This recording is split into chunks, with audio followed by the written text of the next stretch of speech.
I'd like to call to order the March 18th, 2026 regular meeting of the South Burlington School Board.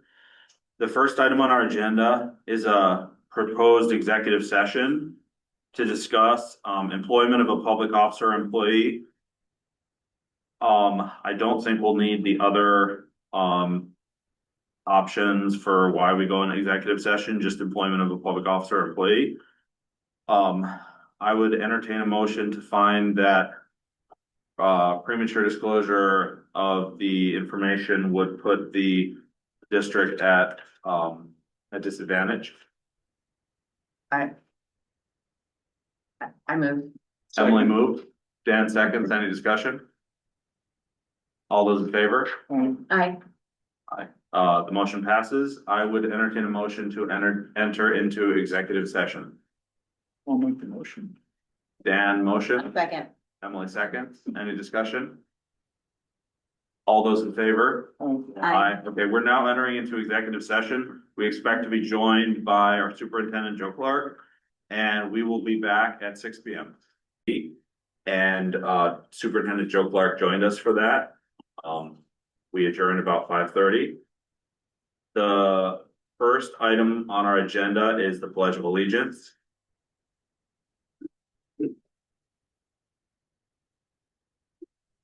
I pledge allegiance to the flag of the United States of America and to the republic for which it stands, one nation, under God, indivisible, with liberty and justice for all.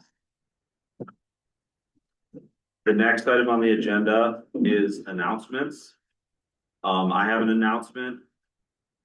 Our April 1st school board meeting is being rescheduled to March 31st, one day before. So our next meeting will be Tuesday, March 31st. Is there any other announcements? I will also be testifying in front of the Senate Education Committee tomorrow. I'm just going to be giving them my personal thoughts about the value of public schools to healing all political divides.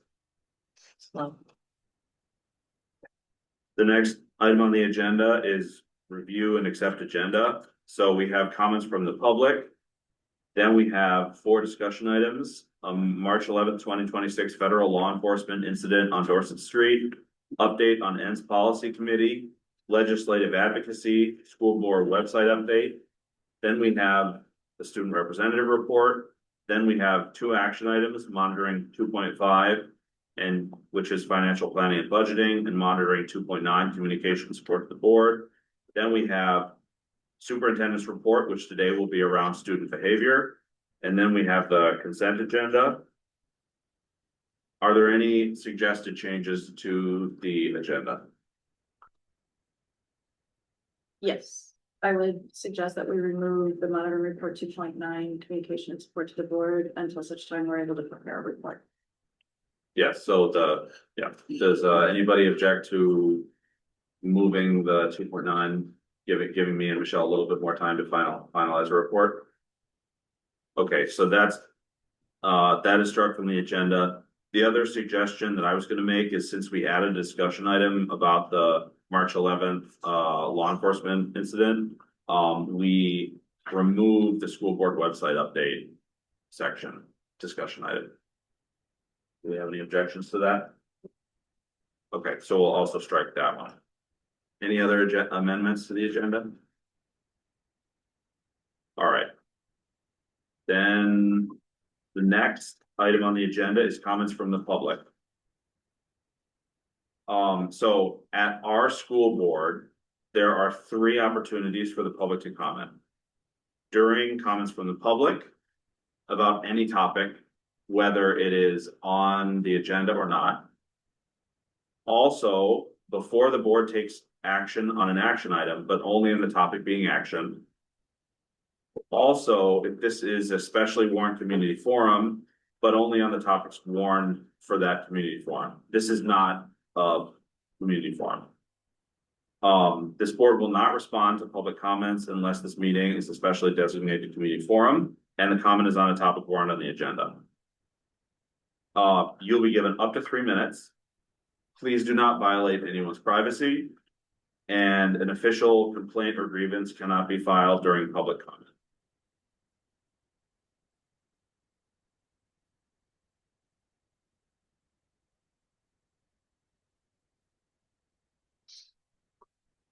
Do we have any public comment? Would have to be.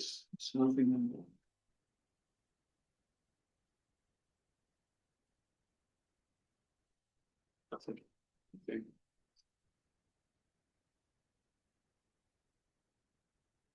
We give people a couple minutes, just given the fact that we're about 10 minutes early from our approximate time of the schedule.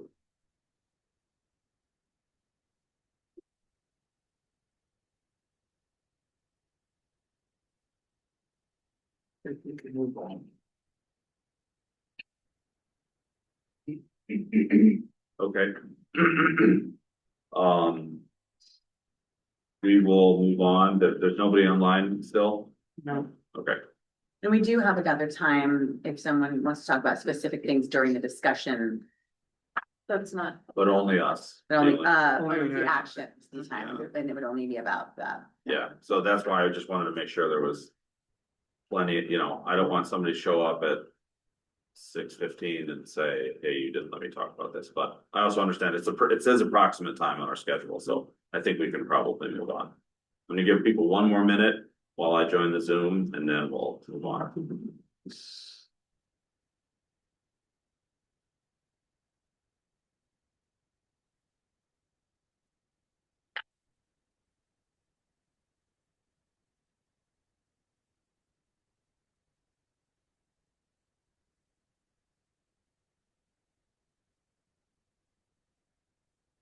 Great. So we will move to the next item on our agenda. Discussion items on the March 11th, 2026 federal law enforcement incident on Dorset Street.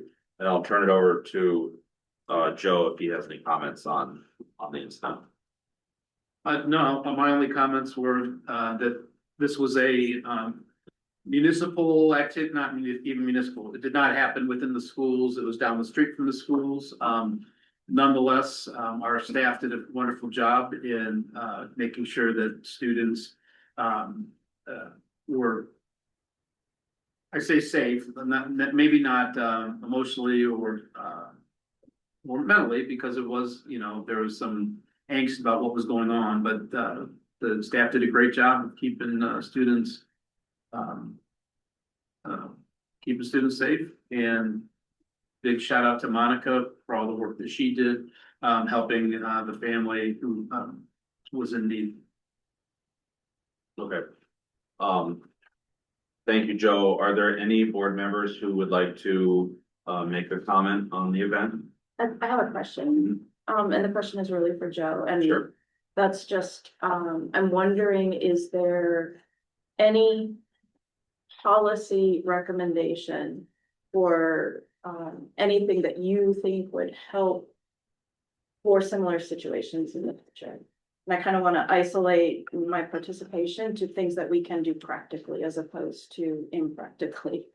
I thought that, the district has a, very robust, crisis, plan. And I think that our staff implemented that, incredibly well. But I would not, and that's not policy anyway. I don't have any recommendations for any changes in policy. I think that the work that we do, it was clear that we do, a good job in reviewing our manual and practicing and those sorts of things, and it went off pretty well on that day. Thank you. So the board has not taken any collective statement on this, so at this time, it's another time for, if any board member wants to make a personal statement reflecting on the event, they are free to do so. I will make a personal statement if no one else wants to. To reflect Joe's comment, I want to first and foremost thank the Brave staff, Melissa McDonald's, Monica DeRochers, Christy Knowles, and others for being very student-centered last Wednesday. and acting with humanity.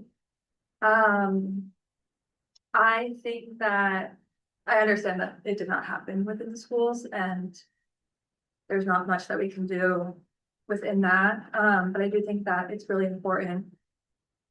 I think that members of our community within the global majority are feeling very unsafe right now and feeling very scared, and I think it's important that we, as a pillar of that community, support them and make sure that we support them as members of our community. I have a short statement. I think. So I was walking my dogs when the whole thing happened.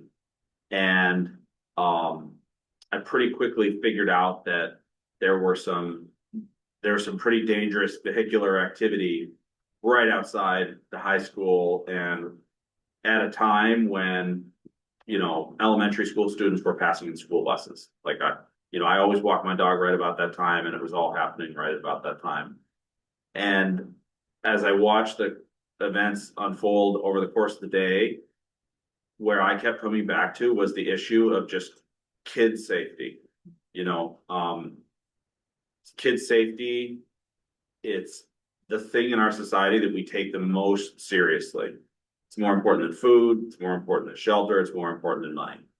And when the driver decided to use the motor vehicle in that way, cross the sidewalk, cross the median, go into the northbound lane right in front of our high school, he put kids at risk. When federal law enforcement decided to do an action, you know, right in front of our high school, right in rush hour when all the school buses were going by, that put kids at risk. And when the protesters went to the scene and interfered with the law enforcement activity, I think that when there was a kid inside the house, I think that that also put at least one kid at risk. And so my understanding of the events is that really the two organizations that put kids' safety first were the school district and the South Burlington Police. And so I have a lot of thanks for both of those organizations, and I hope that situations like this can be avoided in the future. Is there any interest from the board in making some kind of a collective statement on these events? I wanted to make my own personal. Oh, yes, please go ahead. I didn't write anything down, but I wanted to echo what I've heard from everyone else about being so grateful to our school staff and administrators who recognized quickly that there were children who needed our support and did what needed to be done to take care of them. I know that the kids around in South Burlington have seen what's been happening throughout the country, and I can imagine it's a scary time to wonder if that's going to start happening here. So I appreciate all of the teachers who are now still in the building and still supporting our kids, the kids of the global majority, and all the children who are wondering what's happening, and South Burlington is going to be the next place where all the horrible things I saw on TV are going to happen. So I just appreciate that. As a school board director, my concern is for the children, and as we've all said, that's what we own here, is making sure that the kids of South Burlington are safe, and that I think that our district did a great job jumping to protect them. But I also do encourage us to look at how it happened, because it's impossible to make the perfect choice in these kinds of situations, I think. So it is a good place to look at what we did, reflect on it, and see how we might improve upon our instincts next time. Because there's always room for improvement, even, you know, in the heat of the moment. It's incredibly challenging, and I just commend everyone for stepping up and taking care of our kids. So yeah. I guess I did have a question. Is the South Burlington School District, and this is important for you probably, does South Burlington School District have a policy for federal agents coming on property, like ICE agents? We do, we have a procedure, it's been shared with principals, I believe principals have talked about it. Not necessarily in detail with staff, but they've given them enough to know that we have plans in place if anybody were to show up. Contact the administrator. Yes, probably. yep, yeah. Yeah. And also, the day after the event, we had a regularly scheduled principals meeting, and we probably talked for about maybe an hour and 15 minutes, debriefing everything that happened and talking about what might we do different next time and that, and it'll also be the topic at our next crisis intervention team. Are you concerned at all about Dorset Street, just in terms of it being a dangerous roadway, that there's not much median between, you know, like, and the reason this is relevant to this is because, again, my concern is so much what was happening with the cars and the kids, like. Well, I mean, our Safe Routes to School group talks often about speeders on Dorset. People drive quickly, and that's an issue. Again, I'm new to the area, so I haven't seen anything other than that sort of thing happening. Also, I mean, at rush hour, and when kids are leaving and when pick up and drop off, sometimes it's tough to make those left-hand turns, you know. Okay, I know that Laura is a big advocate for lowering the speed limit in front of the school all the time, not just when there's flashing lights. So she's here, when she is here, maybe, yeah, she might mention that that's been a concern that we have talked about in the past, is a way to make that a safer area, but I think it's a little tricky with the city and it being such a busy street for South Burlington. right. Okay, is there any other personal statements anybody wanted to make? I mean, I would just say, and yeah, I just had a little thing, and I think as a school board member, I think our responsibility is clear. My responsibility is clear. Our schools must remain safe, stable, and welcoming places for students. Under longstanding federal law affirmed by the Supreme Court in Weiler versus Doe, public schools educate children who live in our communities regardless of immigration status. Every child who walks through our doors deserves the opportunity to learn in a safe and supportive environment. And I hope as a community, we can continue working towards solutions that respect both the rule of the law and the dignity of every person while strengthening trust. That's all I'd like to say. And I will echo also, very grateful for the teachers that were supportive of students and student that needed it. And I am hopeful that tensions can be lowered, because I think that there has been a lot of stress that's been placed on law enforcement and the community. And I think that is really challenging, because I do think there's some responsible middle ground where we're respecting the rule of the law and ensuring that things are being conducted safely. So it's a tough balance for sure.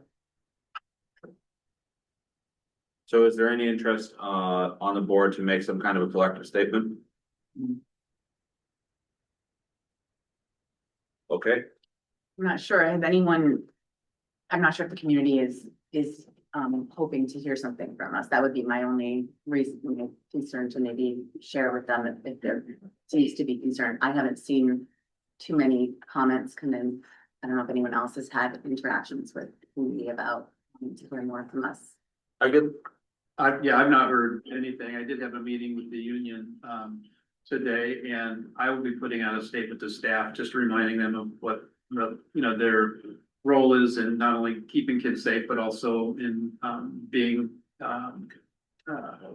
apolitical in how they interact with folks, but also knowing that we need to react with empathy when things like this happen. So that'll be going out the next day or so. and I do feel like the communication did you send that just to parents? Like just the update on what No, I happened? sent it to everybody. So, yeah, I think that Joe's statement is probably covers us.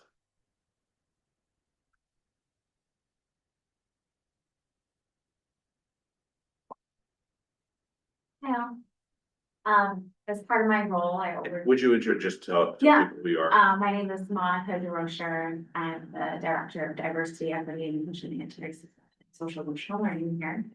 As part of my role, I oversee the multilingual program, which has about anywhere from 100 to 200 students in a month. And I have heard from several of our multilingual families about the district's position and stance on welcoming immigrant students. Kind of citing the case that you had just cited. So there is, I've received a lot of phone calls about multilingual parents concerned about sending their students to school and so yeah, I just wanted to get that. Really appreciate that. And it could be an interesting, we don't have to necessarily make a big, long comment as a group of 7 people, which is hard to do, but we could, say what Jen said to just make sure that everyone understands that we would welcome all children into our schools who live in our communities, and we will support them and help them learn and grow in our districts. Regardless of immigration status. Yeah. I'd be interested in, if that isn't understood and isn't clear, it would be important to me that we make that clear. So one option would be, and I'm just gonna toss this out there before we kind of decide as a board if we're gonna move on it at all. One option would be just stating the facts of what Jen said about, the Supreme Court and federal law has long recognized that we will educate anybody in our district. And we could just keep it super, flat like that, I think personally, a statement that implies, I think that the school district runs the risk of, being accused of supporting lawlessness if we go too far in the direction of in any direction other than just stating the facts. That's the language facts. says. Yeah, just the. I would agree with saying some statement of, we welcome children regardless of immigration status, regardless of race, creed, religion. I don't love the following the letter of the law, because I feel like I've thought a lot about civic disobedience the past week, right? And so I think that sometimes civic disobedience is required in order to stand up for all children, regardless of immigration status. I also don't love trying to be apolitical, because I don't think that this is a political issue. I think that this is a humanity issue and that we need to treat it as that. What I would say is I do like the idea of stating the facts, but I also want to make sure that it's understandable who we're speaking to, and who I think we're Yes. speaking to are just Our families in the district, and saying that they're welcome, everyone's And welcome. that's in our right, yeah, school. and they're welcome regardless, and that's where I think that Yeah. I Well, would agree to keep it. we're speaking to more than just families, like if the school board puts out a statement. It's gonna be viewed by everybody's gonna judge it, right? And so I think it is inherently political, it is political, and we have to consider very carefully. Are we saying that schools support, civil disobedience? No. And I think in this case, No. we don't have to. I Like, don't- the- Why don't we don't just stick to support. what Jen said, which Yeah. is basically quoting the law? Yeah, But I do think it's important to just add a little bit of a welcome, more, not just we're letting you in here because we have to, and more of just we welcome and support the community members that we serve. if I can, here's what I had said. As a school board member, my responsibility is clear. Our schools must remain safe, stable, and welcoming places for students. Under long-standing federal law affirmed by the Supreme Court in Plyler versus Doe, public schools educate children who live in our communities regardless of immigration status. Every child who walks through our doors deserves the opportunity to learn in a safe and supportive environment. And I mean, we could just leave it at that. I had added, I hope we can continue working towards solutions that respect both the rule of the law and the dignity of every person while strengthening trust within our community. That doesn't need to be said. I think the first part of that is what's relevant, in my opinion. Yes, and I agree with that. Yeah, so I can put this in a, Would you, I'm gonna put it in the chat. no, hold on one second. What I'm gonna do is I'm gonna open a document. Okay. And so at this point, I'm gonna ask, is at least 2/3 of the board amenable to amending the agenda to add an action item to make a statement on this? We don't act by agreeing to change the agenda, we may end up voting against the action item and nothing may happen, right? But are we okay with even considering doing an action on this? I am. Okay, hearing no objections, we'll amend the agenda to add an action item on making a statement on the enforcement action. So if you could, I'm gonna share my Want me to screen. drop it in the chat? No, email it to me and then I'll paste it into my screen and then we can all edit Is the it together. statement what Jen just said? No, we're not sure yet. We have to see it together on the screen. We're talking about it right now. I don't for tonight, not Yeah. next agenda. Yeah. Would we open up public comment? Yes, for that. Yes.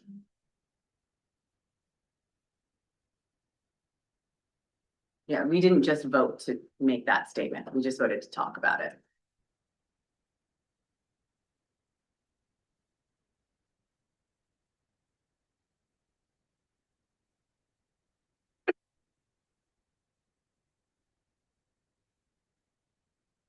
Just emailed it to you.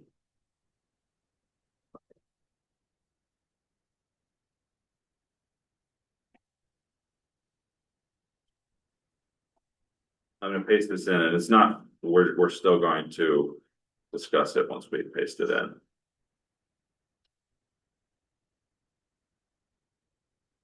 So I think that we would probably remove. So my suggestion is to start off with, let's move this, I think. I think that this part is probably something that the whole board, if they're gonna support a statement at all, would agree with. Is that true? And Monica's gonna give us some advice. I'm just like for computer. Oh, okay. Is this something that the whole board agrees is a potential, if we were gonna do a statement at all, which of course we'll still vote on, would this be an appropriate thing to put in that statement? So the standard that I would apply to any statement that we make is that it doesn't run any risk of creating further division within our community. I think the way this is written and only this satisfies that standard. I can would agree with support it. this. I would agree with that. I think that this is politically not going to increase division. It's just stating facts.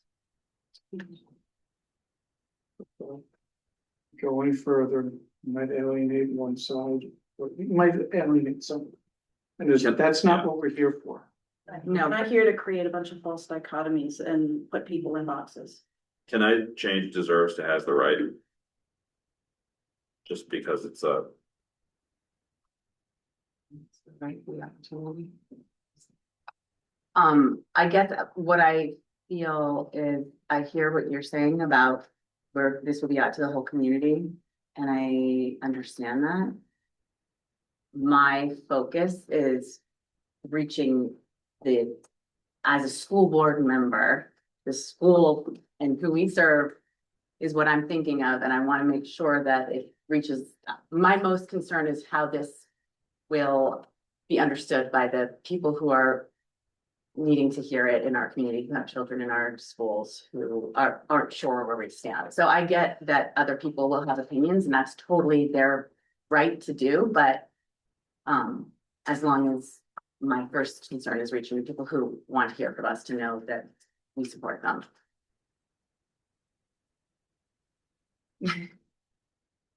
Yeah, I almost feel like it would do more damage to put out a statement that just kind of restates the fact, we're not saying our support for our community, we're just kind of stating fact. I don't know if that would reach kind of what Emily was saying, Well, I mean, I think, ears that it needs to. yeah, I think that's where the second part of it, our schools must remain safe, stable, and welcoming places for students. I agree. I think that line really helps make it understand, you know, or puts in perspective. And doesn't say anything that should be political, in my opinion. Monica, did you have a comment? I'm not sure about how to articulate this best, and I agree that, I don't believe this would put us into any political waters. As I've been on the phone with parents, they often reiterate there was a 4-year-old and an 18-year-old, and that could have been my kid. So I would offer maybe something along the lines around as caregivers, this is totally but as caregivers, we recognize or our responsibility in protecting your kids, something along those lines. So something to consider, but many parents have said that could have been my little girl, right? Or my son, my 18-year-old son. I think my hesitance, as individual school board members, I'll be the first one to say, you should say what you think. You should say it on Facebook, you should say it in other paper, you should get on TV and say it. But as a school board, I think that we need to put consent before policy. And instead of policy before consent. And what I mean by that, consent before policy, is that I don't think that we necessarily have strong consent from the community, the whole community, even the people that you may not agree with, that it's the right thing to highlight anything other than the fact that there is a right to education. And in terms of it being worse to say this rather than just not even saying anything at all, I bet that a lot of people didn't know that it was, Plyler versus Doe that gave people this right, and that indeed, children do have this right. It doesn't matter who you are. If you live in our community, you have a right to a school. So, that would be why I would say that we, on balance, it would be better to say this than nothing at all, because it gets those words into the public. Plyler versus Doe, Supreme Court, a right. I think we've already agreed that that's acceptable. But going beyond that and adding what Jen said at the end, our schools must remain safe, stable, and welcoming. That's fine. I think going beyond that, it might appear that we're taking sides, and that's not what we're here for. Okay, I agree. And I do like how that last line just makes Wraps it it, up. yeah, that way the facts, and then also just a little. We can all agree on that. do we need this part? You could just start with our schools must remain. Just end it like that. There you go. Do you mind, and I'm sorry, I'm wordsmithing here, do we need stable, or could we just say safe and welcoming? Our schools, it was fine the way it was written. Yeah, I think stables. I think stable's Feels good. okay, because it should be stable.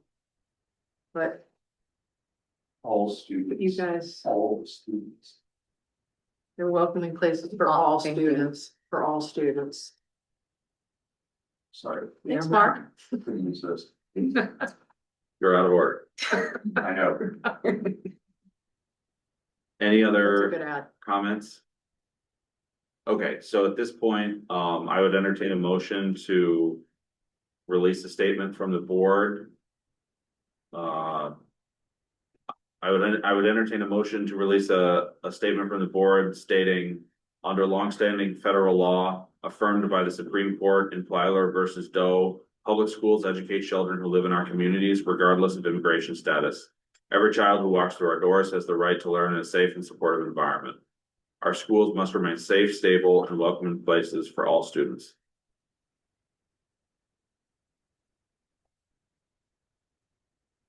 Works for me. Would anybody like to move? I move. Emily moves, Second. Dan seconds. Is there any discussion? And at this point, this is now an action item, so we would be accepting public comment on this. So nothing on.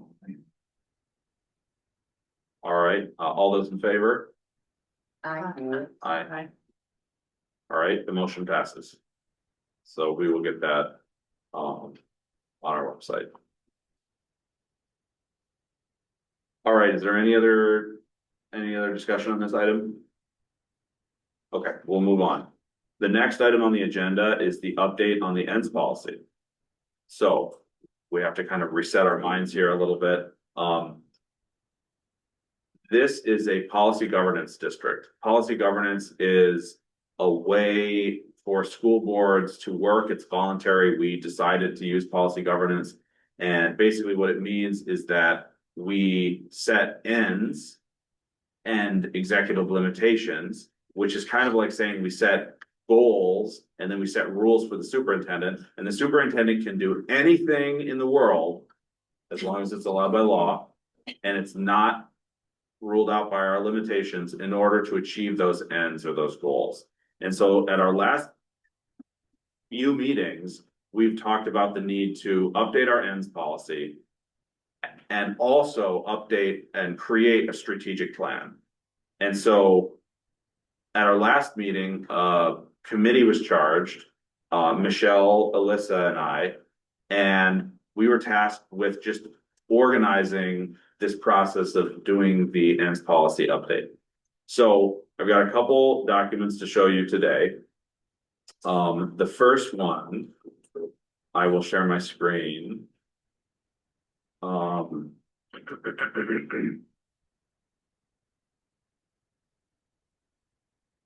The first one is a quick primer on what are ends. So first of all, ends come from policy governance, which is, again, it's this voluntary framework that we have imposed upon ourselves in order to make us better at governance.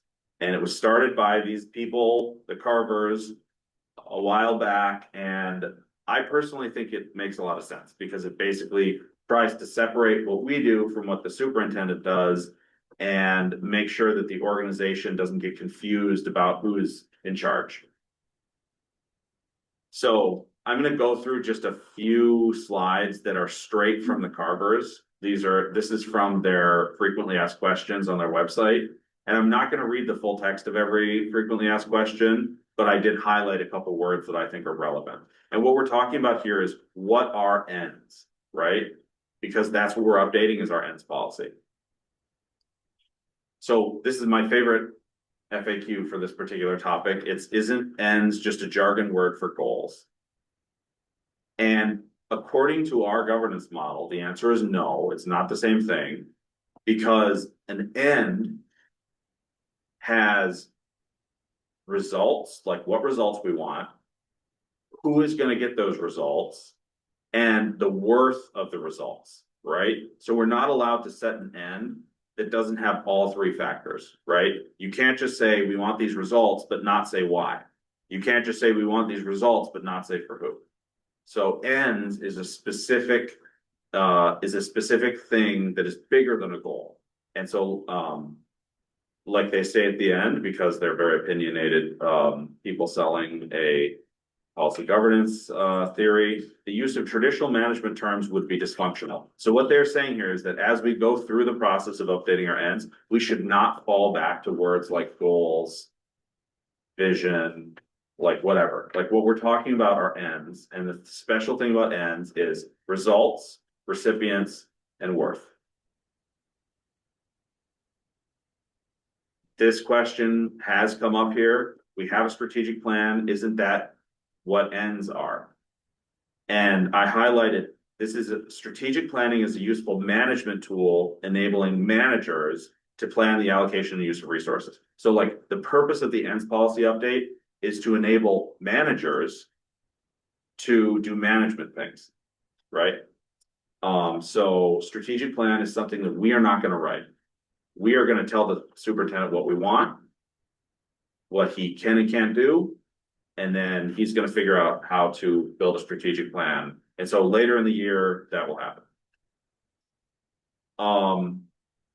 Similar to the previous question about whether ends is just another way of saying goals.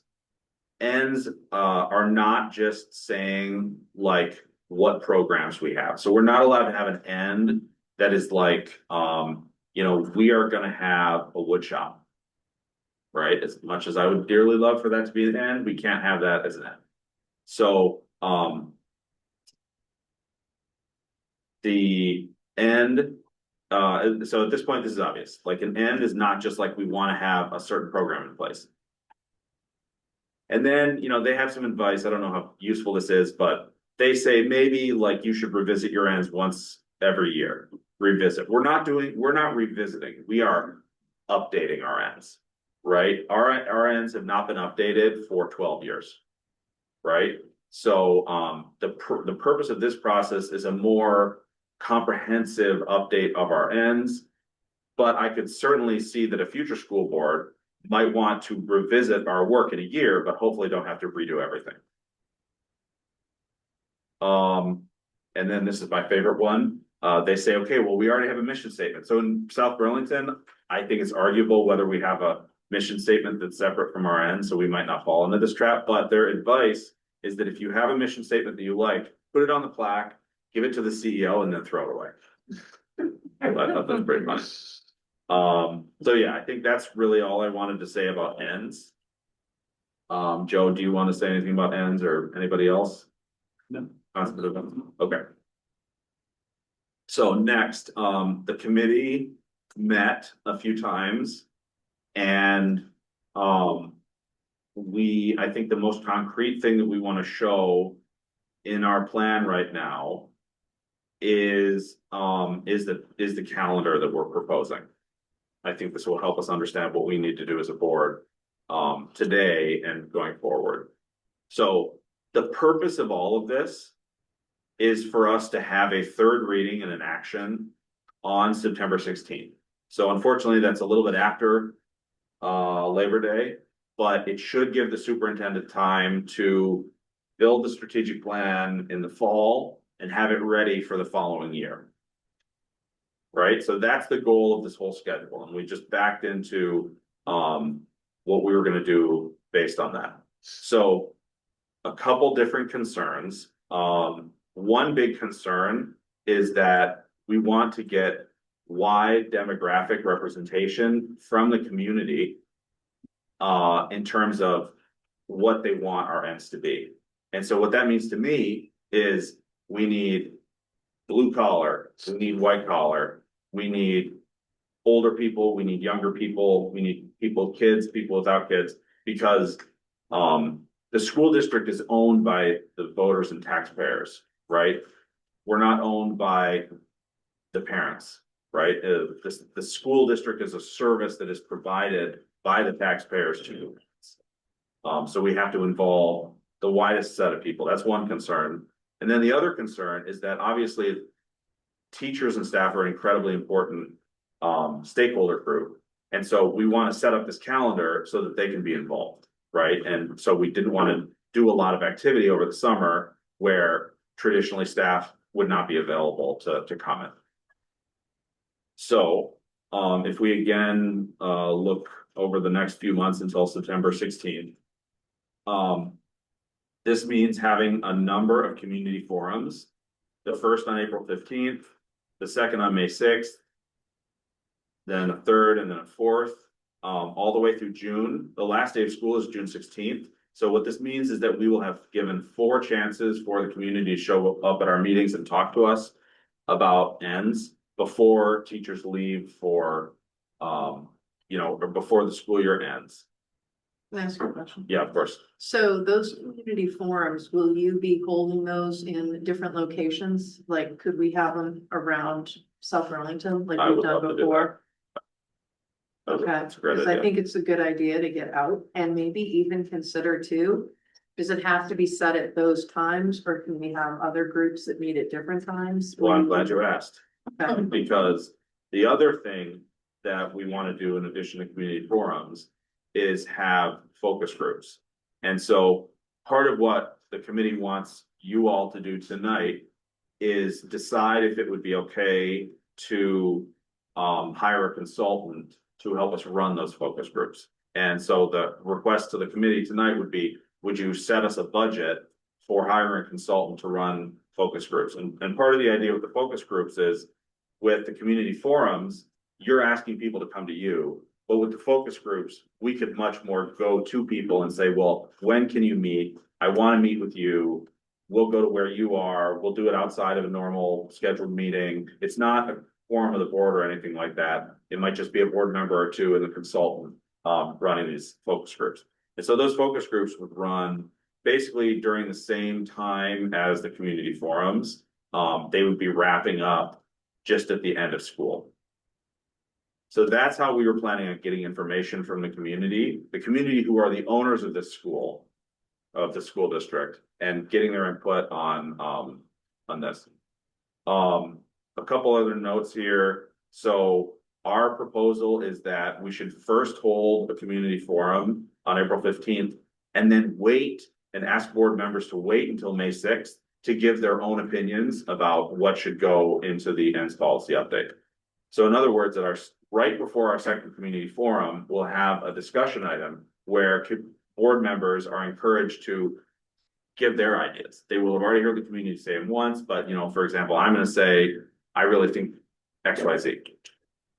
And then over the summer, and I guess the other idea that the committee would like the board to endorse is the idea that the board is gonna write the policy. We're not going to hire a consultant to write the ends policy.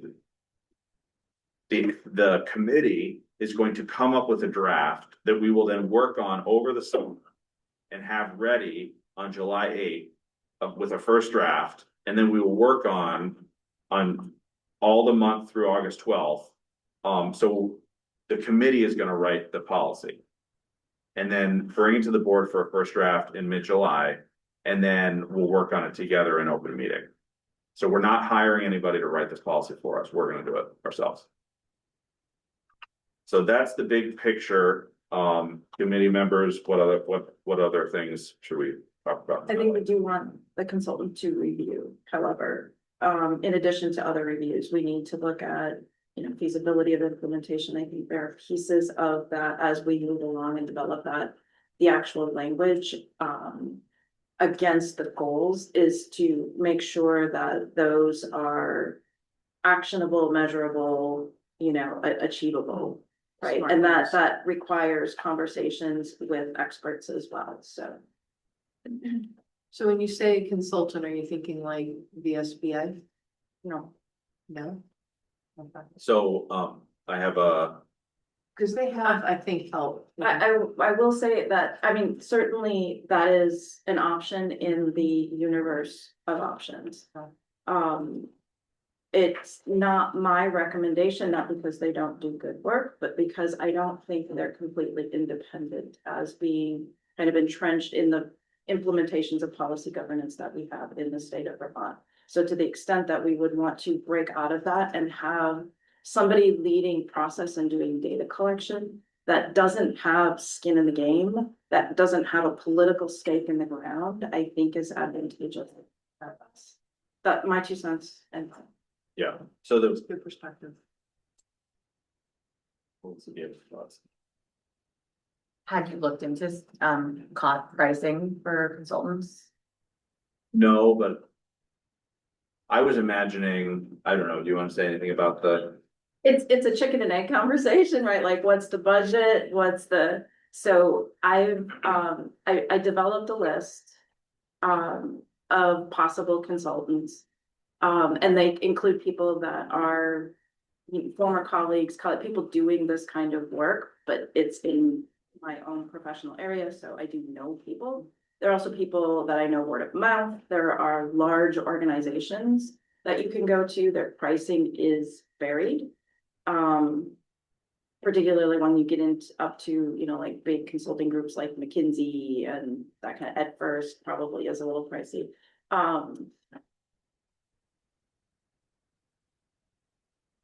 I don't want to say rates out loud because I probably will misrepresent because it's been, you know, 3, 4, 5 years since I was doing a consulting gig, so those rates probably have changed.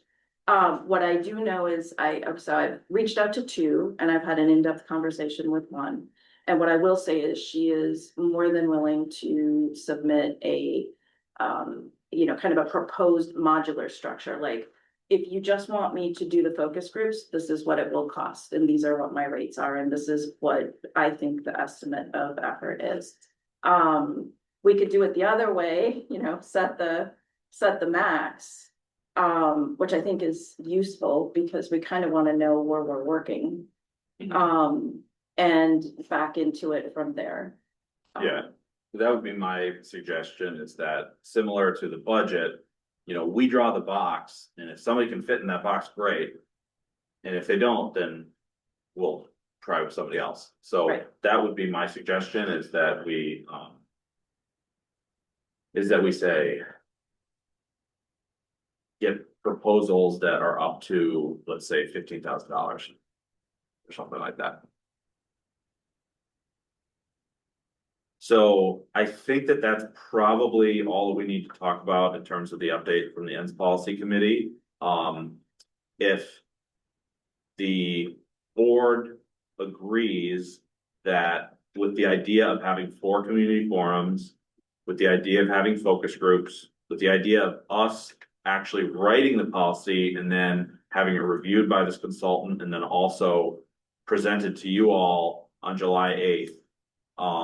For review, and then with the intention of doing an action item on the 16th, then I think really what we need from you right now is just telling us, okay, try to get a contract for X dollars, and then we'll bring that to you at the next meeting if we can get it.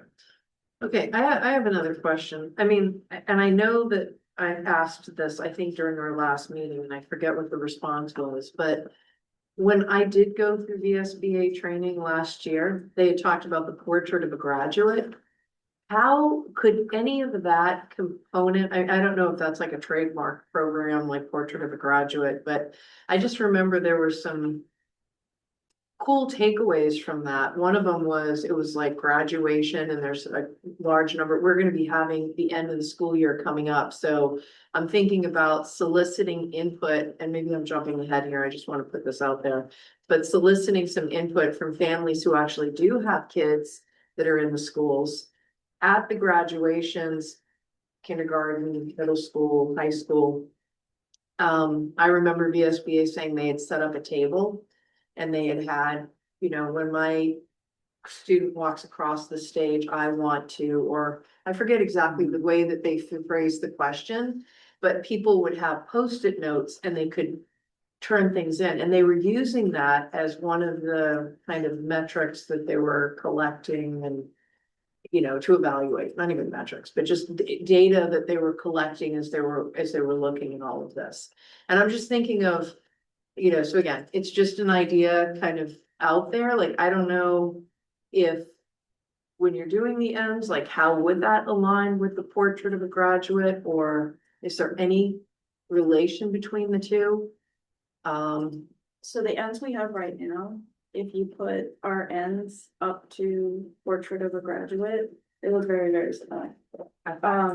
And portrait of a graduate is, there are multiple authors on that. There are multiple organizations that work with it, in terms of going to, often at the state level, this rolls out, but clearly it happens at the district level as well.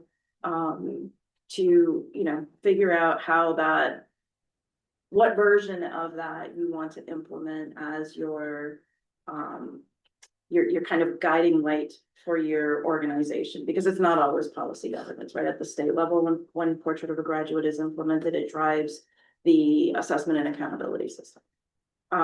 We have a, different version of what that looks like at the local level. But that is all to say, what we have right now reflects a great deal of what is in Portrait of a Graduate. And that, thanks for queuing up another important thing. My goal personally is for ends policies to be written in a way that is understandable by the whole community, right? So this goes along the same goal of considering that the end should be set by people who don't have kids in school. And also it shouldn't read like legalese. It shouldn't read like officialese. It should read like, kitchen table talk. It's like, this is what we want for our kids. This is what you, my neighbor, want for my kids, which is kind of weird because you want something for my kids, but yeah, that's how society works. So, I just want any concepts that we import, which may be tried and true, I want to make sure that we put them in a way that is, plain language.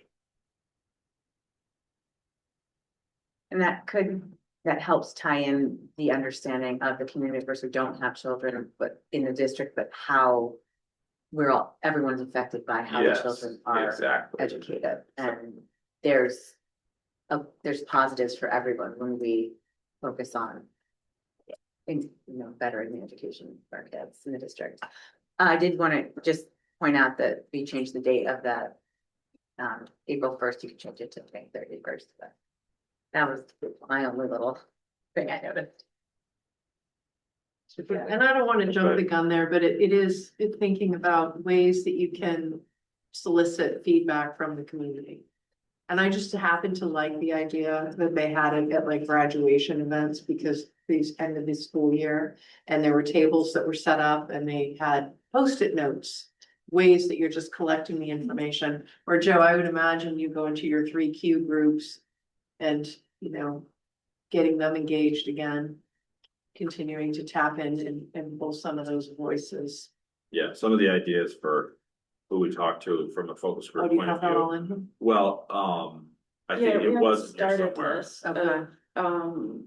of groups. Yeah, here we go. Okay.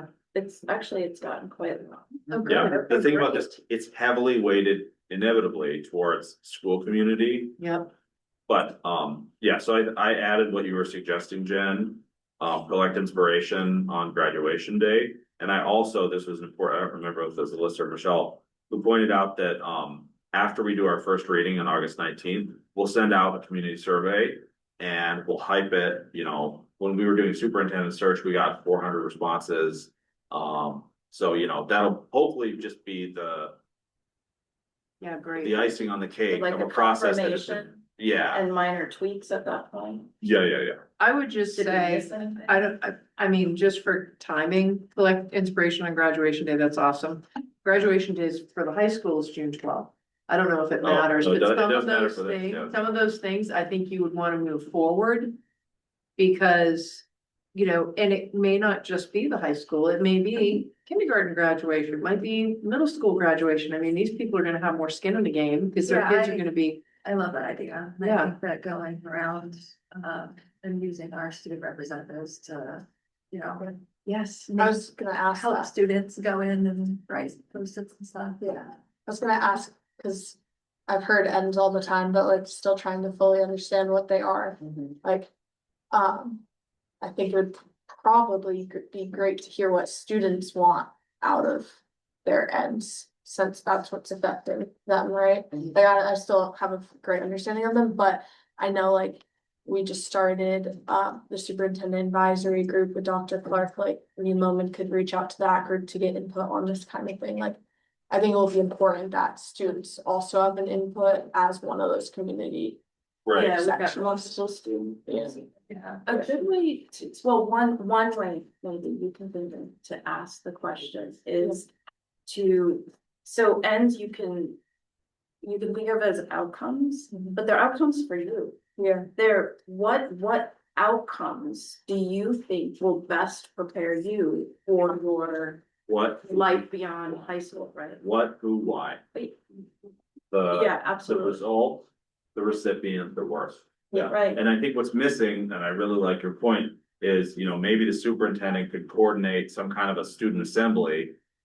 Where any student would be free to come up and present an idea or just submit it and have somebody else read it. So maybe you would consider having some kind of a student event for this. I also considered when I saw your announcement too about the student committee, you know, kind of riding on your coattails there and Yes. can we tap into your committee? Although, I mean, I Like, think there are lots of, it might be cool to do like a big, you know, get everybody in the gym, right? I mean, this is a big deal, right? You know, go beyond, because the thing about committees is that obviously the students who are most tuned into academics are gonna be the ones on that committee.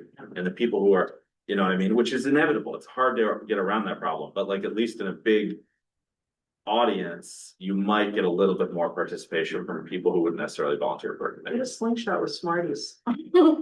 Yeah, I think students will, even if they're not as in tune academically, I think they will find this to be important if it's put in front of them and it's easy to access because it is, that is the thing you hear from students is what am I going to actually take out of school right now and bring in? So I do think kids will engage as long as we're purposeful about where and when. Okay, I'll tell you what I really liked about our first superintendent advisory council meeting, when we went around. I asked the kids, you know, what grade are you in? What do you do in school? What do you do out of school? A lot of kids said, I don't do anything in school. And that was purposeful, that we did not go just for the student council or the valedictorians or that kind of thing. We wanted a wide a wide range of kids. And just that very perspective that I don't do anything in school, I think they really appreciate having a voice now that, you know, I want to be involved in school, so maybe these are some ways that. okay, so I'm gonna put a placeholder here for you, Joe. To basically recommend what you want to have happen here. Student engagement. If that works. I mean, I would be looking for tips on parent engagement too, right? Like, we talked a lot about this, that, you know, there've been a lot of committees and when we put the word out, sign up for our committee. You know, there's not a lot of diversity in terms of this, it's the same people every time, but there's also not a lot of representation of the diversity in the community in that process. And so we have been thinking, how do we break out of that? And we think that targeted focus groups is one way, but that requires a little more energy and like going to and saying, who would you recommend? And going to the PTO, who would you recommend? And Right. go, yeah. And, I was gonna do the PTO and principals might be able to help. with- Principals, yes, principals who are working with all families and. and if you guys could, you know, help us bring in that parent voice, then the consultant could be proportionally more. Spend proportionally more time getting the non-parent voice because they wouldn't. I think that's. why how bother we having a have to consultant? set up, because that would just be prohibitively expensive to have that person doing all the contacting. Okay, so I'm just gonna say Leverage a lot of people. Bus drivers. superintendent. Is this okay if we say, you know, superintendent will advise board on parent student engagement, freeing up consultant to focus on non-parent? Is that accept? I mean, they could still do focus groups with school community if useful. Why can't you just have a consultant to review? I mean, you're gonna pay a consultant basically to organize this stuff. Some of it, not all of it. Right, some of it, not all of it. But this list keeps growing and growing and growing, which means the cost for organizing it will grow and grow and grow. So, I mean, is there a problem with just having a consultant to review what is written by the committee and obviously run through the board? Review what, written by the, you mean the ends that Right. are drafted? Right, Yeah, I think that's part of the process to review Right, the yeah. beginning, actually to review what we have, document the rationale for why we need change. And then the other big piece is to be the person who collects the data, so to speak, right? That is in on the focus groups, asking, develops the questions and asks the questions. And then summarizes the results. So it's not me, it's not Seamus, it's not Alyssa, who may have some local interest or bias that Oh, I get all that. may be That's- called out on the table. Yeah, this is a lot of money. You're, Well, you're yeah, going to go down that route, where they're gonna be doing everything that, this stays here. Well, I think the point of my last thing was just that the superintendent may be able to help us to do parent and student engagement to some degree, which would save money on the consult side. So I think at this point, I think we've talked about this probably for long enough. Mhm. Would it be okay if you guys gave us a ballpark number that we should be shooting for? Trying to get a consultant in, does that work? Yeah, I don't feel like I have an accurate idea of how much, so I'd like to kind of hear what you think.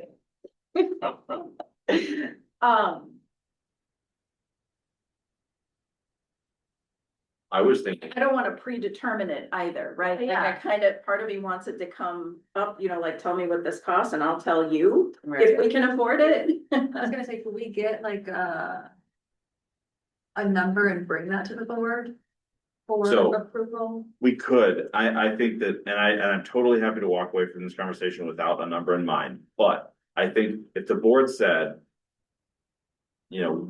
This is what it's worth to us, I think that we would have a fighting chance of getting a consultant to meet that price. And so we should, and so like, and it's like, okay, if we do this and they were gonna charge us. X minus 1,000, and so we've just wasted $1,000 by setting a price. Okay, fine, we wasted $1,000. But on the other hand, if they were gonna charge us 2x. But they want the business because it's gonna look good on their resume to have South Burlington School Board ends policy consultant. Then we've just saved ourselves X. So I would say let's just. Eyeball a number, see if we can get a consultant for it. If we can't, if everybody refuses the business, then we'll have to come back for more, Well, but. the consultant's going to give you their price based on the amount of work that they're gonna do. But as a consultant, you could go, you could lowball, you could highball, this would cost. 10x, 1x, 5x, Well, you Yeah, said, but you get what you pay for too. So, which is what, right, and you had mentioned 15,000, is that what you said? that's my sense, is that we should just say, let's see if we can get a consult for 15,000 if we can. do we have a budget for that? Yes. I guess I'm top, I could say that's the X. Personally. That's what I'm not saying like. Spend it all, I'm just saying, like, if it comes in there under like. I think it's worth Okay, it. okay, If you get well, a decent, a good consultant who's willing to do that, they might tell you, okay, for that price, this is what I can do for you. okay, well, it seems like the sense of the board seems to be that $15,000 is not crazy, and so like if we. We could use that, I don't know if they'll be watching these recordings, but, Maybe. I don't know, but what I will say is from that part of the conversation, I will simply recuse myself because I do know some of the people that we will talk to. Mhm. And I don't want to have any appearance of trying to benefit this person or that person or that whatever. makes sense. We're tapping into my contacts, we're not giving business to my friends, right? And so if I could just stay out of that part, that would be Okay. right.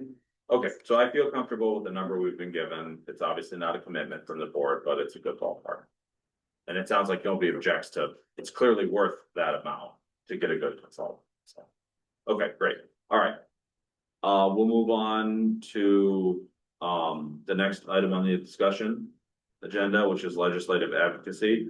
So the concept here is if we wanted to talk about, forming a board committee to advocate on the current issues that are facing our district, such as redistricting, such as foundation formula, such as, the healthcare negotiation law, H 842, which makes the way that the state negotiates healthcare much more rational.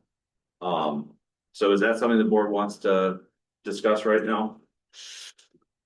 I like the idea of legislative advocacy. The one thing that. I mean, I would be amenable to that. We had talked about this during our meeting before, and one of the things that I was asking was, I mean, it seems like it would be helpful to have some guidance, because there's so much information out there. It's like, where do you even begin? Right? And I think that was one of the questions that I was bringing up when we had spoken before. I don't know if that came through or not, but you know, when you think about like, when we're talking about school funding and all of these things that are outside of our control, but we need to advocate. Well, what are those things? And where do we even begin? What does a roadmap look like? Do you all get the VSBA emails? Like the one that came this week had all of the legislation that was going. So just want to make sure that you get that. I don't know if Yeah. that'd be in that yet or I not. signed up for. Okay. Yeah. No. And you know, and even then, Joe, I mean, we on the board may get some of that information. What I would like to see is a legislative advocacy that encompasses more than just the people that are on the board, but it is a community-wide kind of thing. I think, you know, it's gonna be squeaky wheel gets the grease, more voices, all of that. And I think that that would be a powerful thing that we can, you know, that we can gather around. But so I'm very supportive of this, but I think we need more voices than who is here. So one way we could do that is we could charge a committee and we would basically say, here are the issues that the committee is supposed to look at, and the committee is done when these issues are done being talked about in the legislature. So that's one action, you know, that we can take. In Ohio, every school board has a legislative liaison. It's a school board member that is like the conduit to the Ohio School Boards Association, where they get all their legislation. And so it's one person. And what they don't do is, what I'm gonna say next is, I think if that were the way the board went, with just like a liaison, I think that person could work to get the community group together to kind of talk about. I think that would be a lot of burden for one person. Didn't we have a group where we were meeting the board? There were a couple of representatives from the board that were meeting with our legislature, remember? Yes, there have Whatever been happened to multiple attempts to set up a recurring call with legislators. And at least in the first couple of calls, it wasn't all the legislators. It was kind of more of those who have previously identified with this before. Yeah, we don't have that happening right now. I don't see one on my calendar. It kind of went defunct. Okay, all right, because I know I did participate in one of them. We had a Yeah. great conversation. I mean, I'd be interested in doing something like that, but I just, again, I feel like it requires more than me. There needs to be a lot more voices that are present.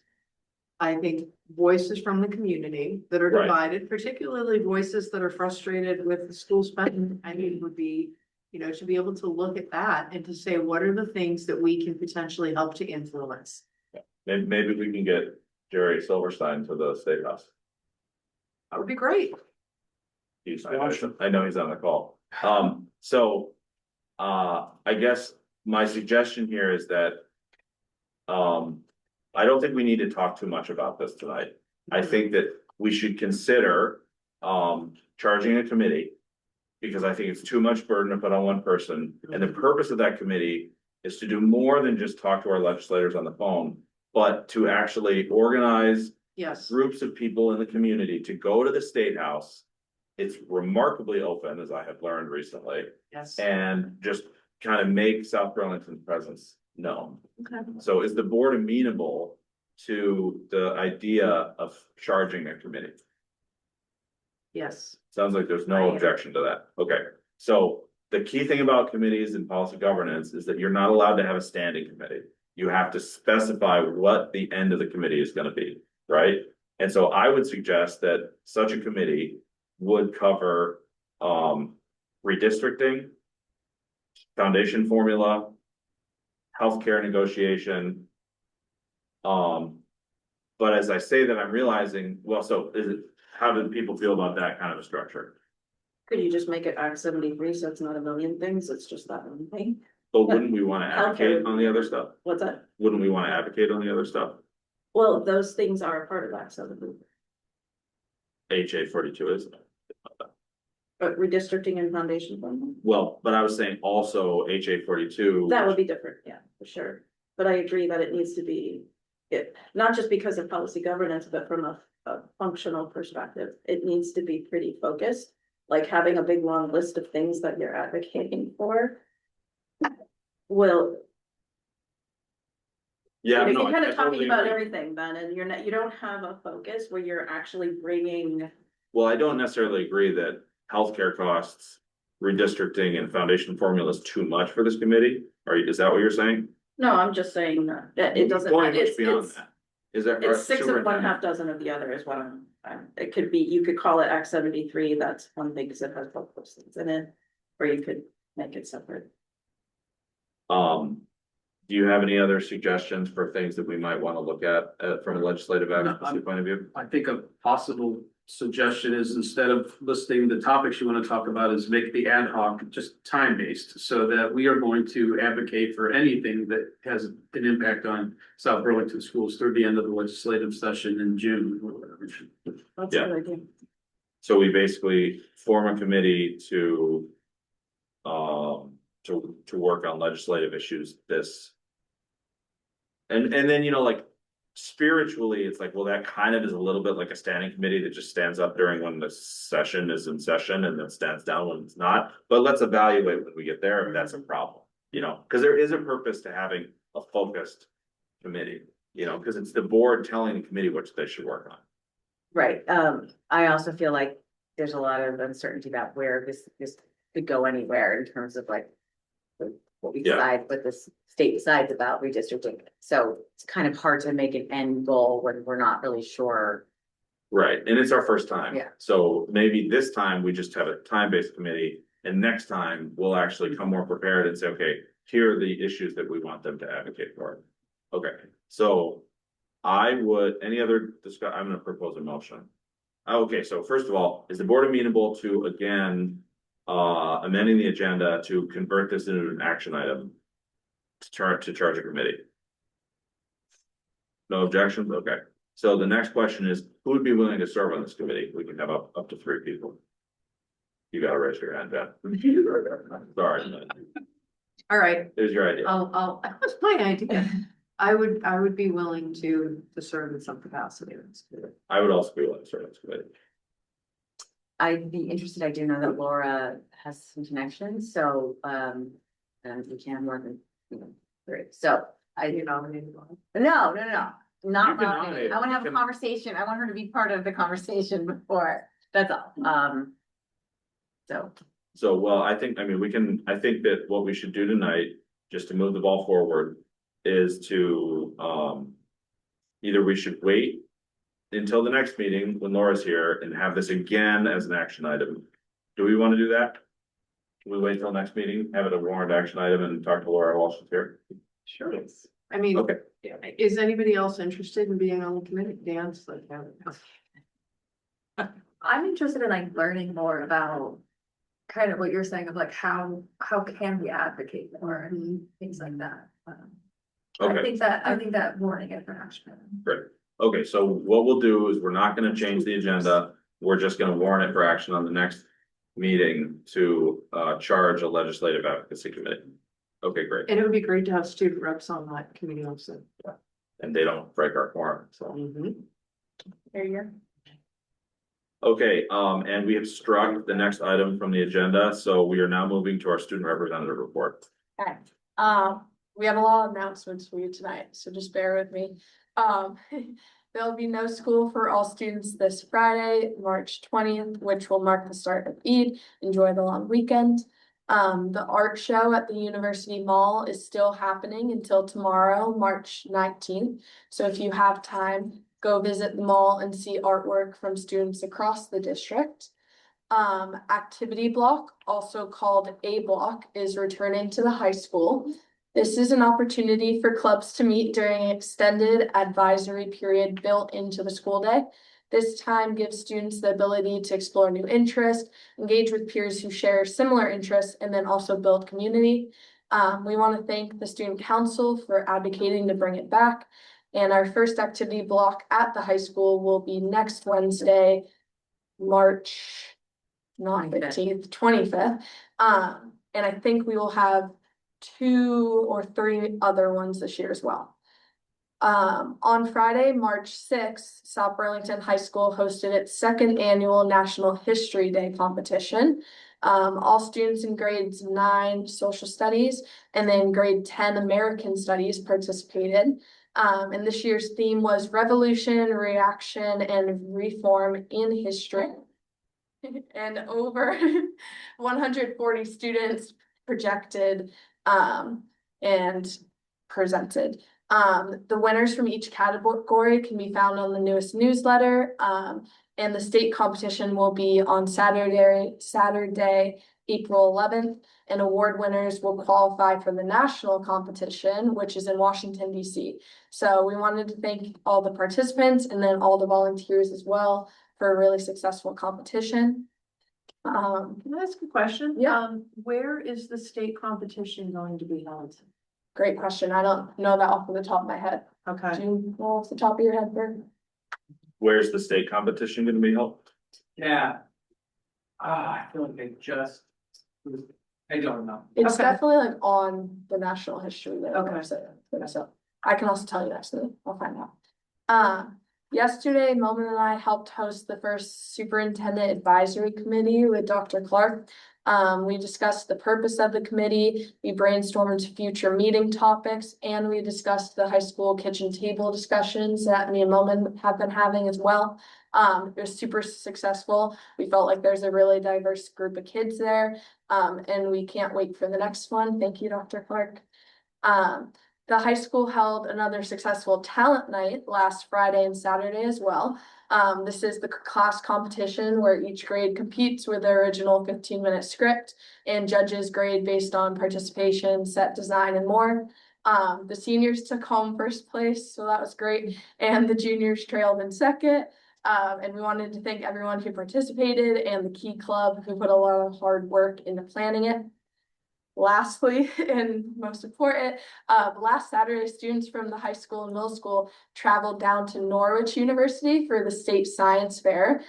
So many students from both schools won awards for their project, and the middle school won the award for the best performance from a school as a whole. So congratulations to everyone who presented. So lots of great stuff happening in our district right now.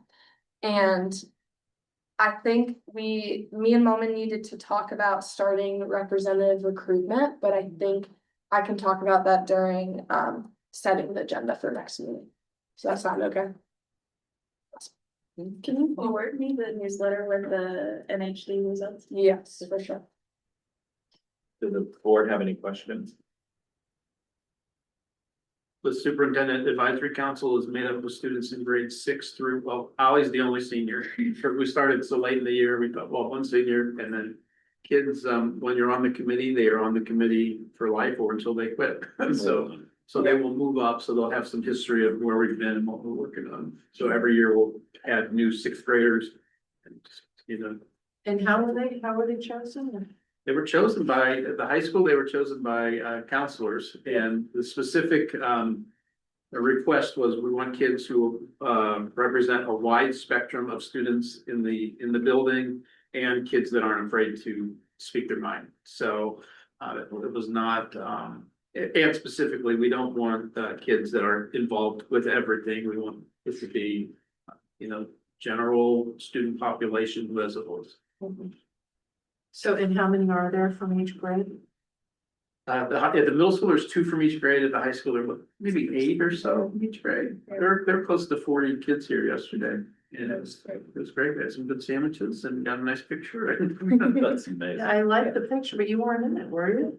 I didn't see you. No, he took the photo. Yeah. Did he take the picture? Yeah. Yeah, you weren't in the picture. You need to do a soft face. Yeah. So if other students wanted to be involved in it, is there some way that they could do that? Or like when you get into the high school, will you be recruiting more kids? Yeah, we'll let more kids stay to the Okay. high school, but, yeah, I mean, it is not like an open, application, it is a kind of a select, group. Kids could maybe talk to their principals or counselors about, hey, this sounds like a cool thing. Okay. And I'm sure we'll rely on, current students to help us, make some selections too. Sounds like a very nice design. I like it. Any other comments on student representative report? I'm sorry, one last question. How often do you all meet for that? Oh, it's quarterly? We're gonna shoot for like 4 times a year. Our next meeting is May 19th, and that'll get us through this year, and then we'll start up again Okay, in September. okay. Yeah, 4 or I 5 think I times. saw quarterly. Okay. And, cool. All right, thank you very much. The next item on the agenda is monitor report 2.5 financial planning and budgeting. Is this one that we review more than once? This is one that you do 4 times a year. Okay, so it should be fairly, Well, I think it's the first time it's been done in a while, and I think what we would like to, what we've talked You're about like, in the last meeting that we've talked about in the group is. They are working to do like a monthly financial report for you that we are hopeful will reduce the need to do these longer reports. well, So, short, right, we'll still do them, they'll just be shorter kind of yeah, thing. well, I'm thinking maybe we could do those once a year. If we could do these once a year, if we were to give you a monthly shorter, report about, where are we year to date, where are we month to date with expenditures, revenues, and where's our money going? But If for we right make that now, decision, I think we would have to update the policy, Yep. which would be a minor thing. yeah. Right, Great, so, turn over to Jean Marie. and would you introduce yourself again? Sure, it's the first time I've spoken tonight. Like new for me. I'm Jean Marie Clark. I'm the Senior Director of Operations and Finance for the school district. And I am sharing with you the financial planning and budget monitoring report 2.5 for this evening. And if you're bringing up, I'm like a hot mess here on the computer, so.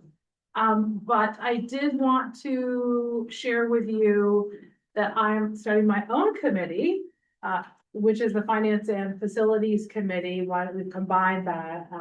And we are soliciting, I've asked the principals to put that in their newsletters for me, to put that word out to the community, looking for folks to join that committee. I'm also gonna put it on our website. I haven't done that yet. I'll put it there for folks to join, for, similar to the superintendents, we'll meet a few times a year and talk about our facilities and obviously the facilities and how we maintain them impact our finances. So it makes sense that that is when we join the committee. So if you're interested, you can reach out to me I directly. think front page forum is probably a place you should advertise that to. Yeah.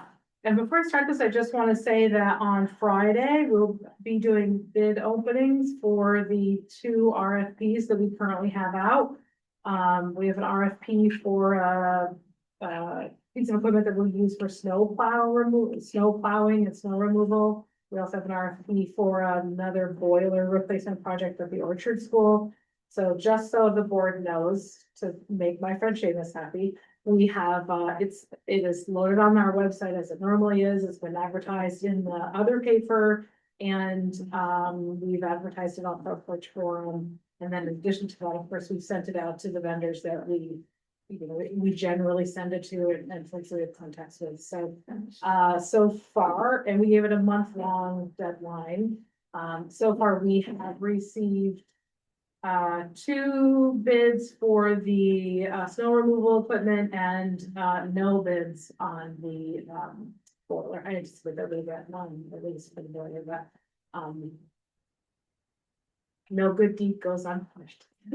So we'll continue to try, but so far. So just to clarify what you just said, the district is making a strong Concerted effort. concerted effort to get as many bids as possible to Yeah. control costs. Yeah. Thank you. Yeah. Thank you. And I really think that- appreciate that. I personally use Front Porch Forum, a decent amount. I think it's a really great way to communicate with the general public and folks that are not attached to the school building in some way, shape or form. So I think it's a great thing to do. Just in general, I know Joe shared things around town meeting day, like it's just a really great avenue to use. And I think that I've seen other districts using it. So I think it's a good thing for us to do with a variety of topics, so. Okay, this is pretty short and sweet, and the good news is that, it's all good news. Why can I not figure out how to just make this thing play? Somebody help me. Thank you. Your slideshow. Yes. Okay, thank you. Thank you, Nick. So here we go. There are three components to this policy. The first one is financial plans do not create unacceptable financial conditions for the financial condition and activities policy. So really what this speaks to is, are we staying within the approved budget? Are we incurring any additional debt? Are we staying within the borders and the boundaries that have been provided to us? And you will see in the evidence of compliance, similar things that are attached in here. I'm not gonna open those documents because they're a little bit of an eye chart, but you have those for you to look through. And what you'll see as we go through these three is that primarily the team has listed us as proficient or approaching compliance, primarily because of and you've heard me say this several times, but in the last few years, we've had a gigantic staff turnover, and we also changed from one software system to another. And so a lot of the parts of these policies include over many years. We have repetitively done this thing, year after year. And frankly, we haven't, because of those changes in staffing and changes in the software. So we do really believe that we're doing very good work now, and we feel like we're in good shape, but we are at that place now. We were not necessarily at that place a year ago. So that's why primarily you'll see us listed as approaching compliance or in proficient, not like exceeding. So, and I will say that I think that our team, our superintendent, all of our budget managers really work very hard to be very fiscally minded and stay within those boundaries that we give folks. Like, it is unusual for us to have a budget manager who's allocated X dollars, and then as we near the end of the fiscal year, realize like, oh man, you really blew it out of the water for no reason. Like, there are times when we do go outside of what perhaps is budgeted to a certain line, generally for valid reasons, like it isn't, or just for the fun of it, we not a whole ton of purple paper just for this. So in this one specifically, we are proficient compliance here. The next one is financial plans include credible projections, separation of capital and operational spending, cash flow planning assumptions, and predicted financial impact. Again, this is really one that speaks to the not doing this year over year. Like the folks say here, review of our fiscal 26 budget and year-to-date financial reports indicate the district incorporates revenue and expenditure projections and monitors our financial activity to support responsible financial planning. And more, to me, one of the most important lines here is the fiscal year 2025 audit did not identify any material weaknesses related to financial planning and reporting. So we think we're doing a good job, and the better news is that the auditors also for sure believe that we're doing a good job there. But again, this is not something that we have been excelling at year over year, so which is why they've indicated that we're approaching compliance here.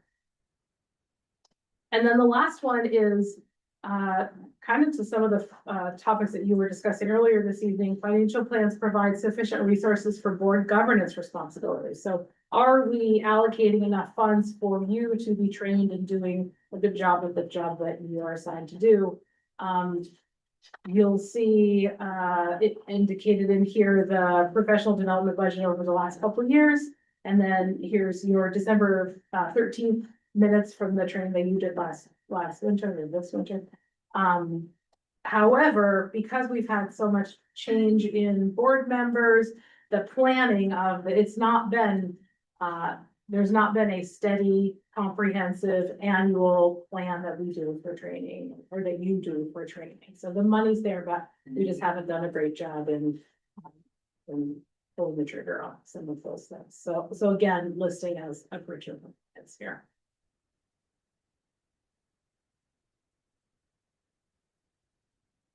That's it. 6 quick slides. Does anyone have any questions for me? You know, I forgot to do my introductory speech that I typically do. I didn't go over that about what my interpretation of the policy was and all that. I'm happy to do that for you. Sure. Sure. That was my fault. I'm sorry, I asked a question. So.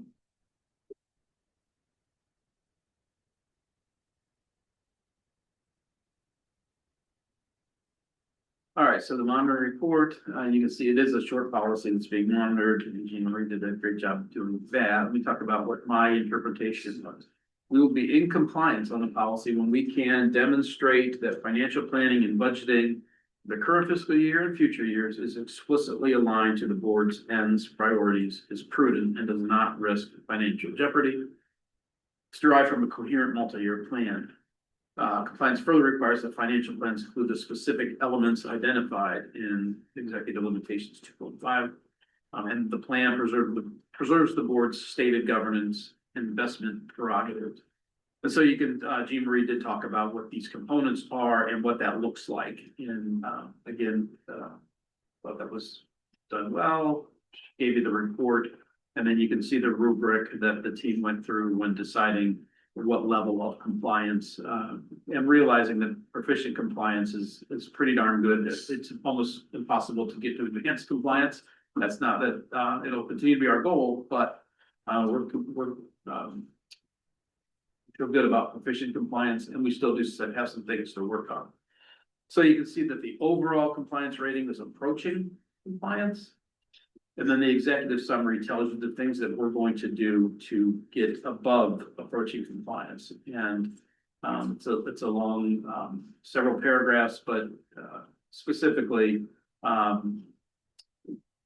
the things that Jean Marie talked about, that we have stuff in place, we just need to do them more consistently and make sure that we're doing them annually. And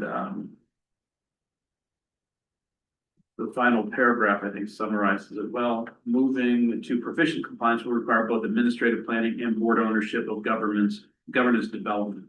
We will work with the board to establish a more systematic approach to identifying governance training priorities, including annual discussion and planning of professional development needs.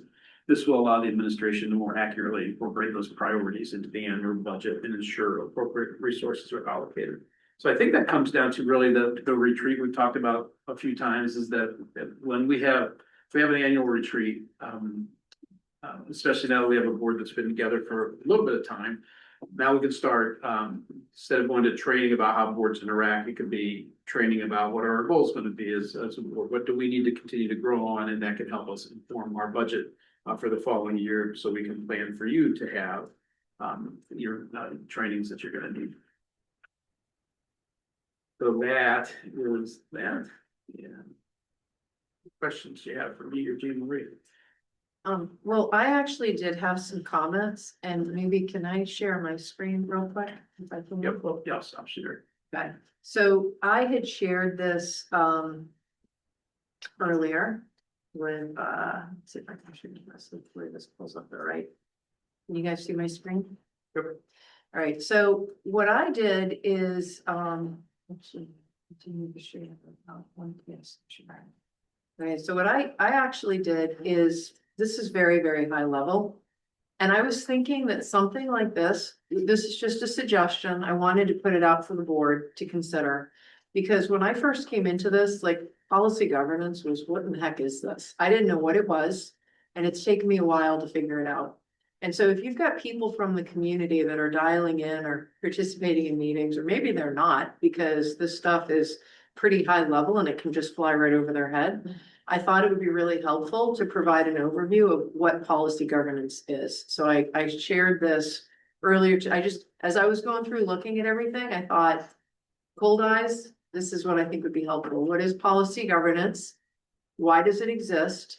who is responsible, how is it implemented, when is it evaluated, and where is it located? So just high information for people to know. And this is just an overview of that. Here's a screenshot from where it is on the board. The board defines what success looks like and sets the boundaries. The superintendent decides how to achieve it and is held accountable for the results. So super high level for the community. And then I have this next slide, our policy governance. This is our policy governance manual table of contents reflecting the governance model. The board defines the desired outcomes ends, sets clear operational guardrails, and delegates authority to the superintendent, and then monitors performance through a structured process, blah, blah, blah, which is our monitoring reports. And I liked having something like this, especially because now when we're talking to the community about like the ends, this is where it fits in. This is what we're talking about. And then to support the continuous improvement, the board follows a formal annual review schedule or whatever it is, periodic schedule aligned with performance and responsive to results. The schedule can be found here, and I thought we could provide a link or something so that people understand what the frequency is, or we could even put a little schedule over here next to these and indicate when they were reviewed, et cetera, right? And then the updates to policies may occur as needed. Proposed changes are shared with the community for input and review publicly by the board prior to adoption. And people may remember that we had, which one was it? Was it treatment of community? I think was the one that we recently, was it change? Which was the one that we just recently did? I can't even remember. But we just did one. I should say, No, well, we did one. One with the video cameras. Okay, yes, that was one, but then we also had one before that, and it had to do with public comment, and I think it came back to from treatment of community. Right. So, I see what you're saying. so we have updated these, we've amended these, so I think that's important. And then what I had here is just a screenshot of, hey, here's the one we're reviewing, and this is where it fits in. This is the one we're specifically looking at tonight. And then I put together a little summary. Key takeaways in plain English. Overall status, district is approaching compliance. Here's the big gap overall. Lacks, we're operationally stable. We lack formal, consistent, forward-looking systems. And here's the path to improvement. So it's just key takeaways for people to understand. Because again, I think we can get so lost. And, board members can get lost, the public can get lost. So I just put it out there. I sent it to Seamus. I sent it to you, Michelle, and to Joe. I didn't send it to the whole board. But I just figured I would share it with you anyway. So this is just more of like, hey, food for thought. Like, how can we make this more digestible for the board and also for the community? So anyway, I just wanted to share that. I can share it with you, or Joe has it. I particularly like the in plain English portion, like that's where we need to be, right? Yeah, just financial stability, strongest area, financial planning rigor needs work, board governance funding needs consistency. So that's I it. think Jen's suggestion was, is this something that you would like to see in the first few slides of every one that we do? Well, and what I was thinking, yeah, like when you have, like, what is policy governance? Like, you may need to restate that, and it probably isn't something, because your documentation is going to be on the website. And so the idea was, you just have something there, so if somebody comes along, because I know there are people in the community that go back and watch these recordings and actually look at our monitoring reports to see there are people who know. And then there are some who don't, but anyway, I just thought it would be helpful to calibrate. This is what it is as a reminder. And it would be, and I think some of those early slides, they just be, once you land on the language, what it is, where it is, why it's important, you don't have to change them. It's just, or you put it in the backup. Regardless, you don't really have to speak to them, but maybe you do. Maybe you calibrate, hey, just throw an overview. Remember what policy governance is. Tell people, Here's where it fits. tell people what you're gonna tell them, and then tell people what you told them. Yeah, so anyway, I'm putting it out there, food for thought, just opportunity to potentially improve the process. I think, and I did like that, like the one slide, like this is your key. Yeah. I wouldn't want it to be like more work for the, you guys already do so much work with the monitoring report. Agree. But if it's something that could be just like part of, like if this template is part of the monitoring reports, just, Just standard insert. insert, copy and paste, then I love the idea, I just don't want it to be like, Yeah, It would be more work, but not substantial. more work, Right. Right, I mean, it's one extra, I mean, the three are already made, Mhm. you know, and the other one is just a summary of what we're Mhm. telling you, so that's not, I don't think that's. Just move the little red box down into Yep. the one that you're doing. Yeah, so it's not something that would be, Onerous. undoable for Mhm. us. So if the board wants that, we can absolutely do that moving Could even forward. say something on the top, like community summary, right? Mhm. And then there's the board report, Mhm. Yeah. so that Mhm. everybody Yeah. looking, one thing I really like about it is that putting the language up front that talks about what we're doing. Yeah. It makes it so that nobody looking at a monitor report has to figure out how to situate what the heck that is, and it's done by cross-referencing policy governance, right? Like, Just have it right like, there. only we do that, and we don't probably even do that all, I know I don't always do that, when I should be looking back and referencing the exact language, right, like, and have it like theirs. Well, and for people to understand where the policies are, and there's board policies, and then there's other policies, and honestly, I'm still a little bit confused over that. I remember there was this big revelation. Last year, the former chair brought it up, like, oh, I'm sorry, I didn't communicate that with you. And it's like, but wait, where are those policies? So I think understanding which ones we're talking about and how they fit into this scheme of all of this responsibility is really helpful. Just. And it also my- helps bring all that hard work you do to the community in a way that is digestible. And it makes me think of, a year ago when we were talking about policy governance and I said something like, I can't understand this. And The heck is this? And some other people who'd been on board for a while, like, yeah, well, no, you'll never understand it, or no one will ever understand it. And I was like, well, maybe No. it's not good then, or maybe we need to, and so here we are a year later and like working on ways to help people actually understand. what it is. Exactly, and that's what I think we have a responsibility to do for the transparency of what is the school doing? How can we very clearly see what the results are? This shows you what we're doing. So that's I do training, I train people on stuff, like, so this is like, how do you take it, complicated stuff, and make it that somebody can look at it and go, oh, I get that, Mhm. that makes sense. Should we monitor? So, anyway. Thank you. Thank you. Jen. Should we monitor? Are people ready to move on to that phase, or do they have any other questions? Oh, actually, I did have questions. Sorry, I had sorry, Emily, were you gonna say something? No, I was just saying thank you and. So I did have a couple of questions. One, what does proficient and ultimately advanced compliance actually look like in practice, and how will we know when we've achieved it? Like, are there specific metrics, outputs, or evidence that the board should expect to see? Is number one, and then two, how does that differ from our current, like, approaching state? I don't know if you can speak to that. Yeah, I mean, I think that all of the work that we did this year in budget development that was our first time through that, right? Okay. Like involving the community so much and working so much with our principals. And so I think as we continue to do that year after, that to me is like getting better at building our budget so that when we bring it to you, you know what's coming and you are happy with the product that we put the effort into, right? So to me,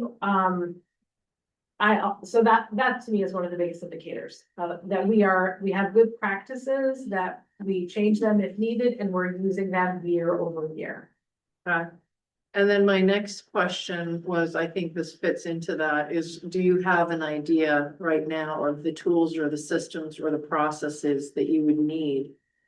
Do we need like a formal multi-year financial model, improved documentation, or a new no new financial system? No. Okay, thank We've you. got that, thank you. Okay, all right. No, there's nothing.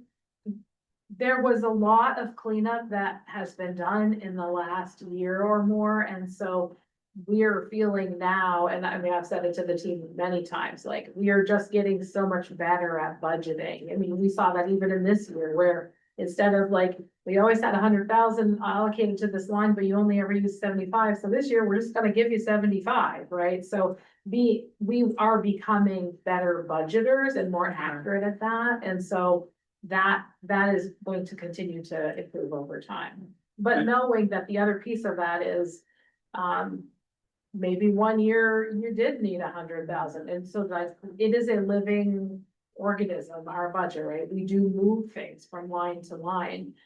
And adjust as needed. Like one of the pieces of work we're doing right now with some of our budget managers in particular, that manage some of the really big budgets, is looking at where are you at right now? What does the rest of the fiscal year look like, and adjusting what they put in purchase orders at the beginning of the fiscal year. And then maybe you thought you were gonna spend 100,000, and well, hey, you've already spent 100. But out of this other budget line, you haven't spent any, so readjusting what those purchase orders are, what we have encumbered and not.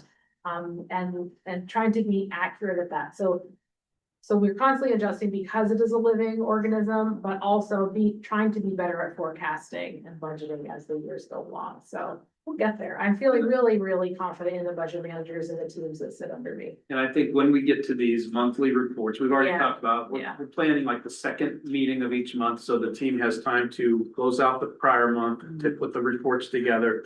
Not nearly as exhaustive as this, Yeah, but it would be 5 or 6 slides about where are we month to date, year to date, how are we comparing to what our projections were? Yeah. And maybe how does it compare to last year? So you would have every month an updated, you know, how much of everything we're spending, how much is instruction, how much is Yeah. operations, those sorts of things. and then I think when you get to see those on a monthly basis, when you see some of those regular payment vouchers go through. I mean, I was just looking at one, it's like, oh, $1 million, like. That feels like a lot of money, right? Like if that's coming out of my personal bank account, right?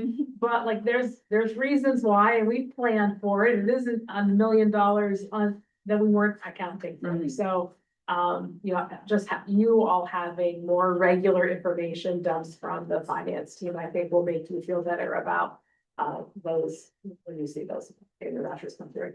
That's coming to a board meeting near you soon. Yeah, and I think we had talked about before, even from a stewardship, having some visibility to.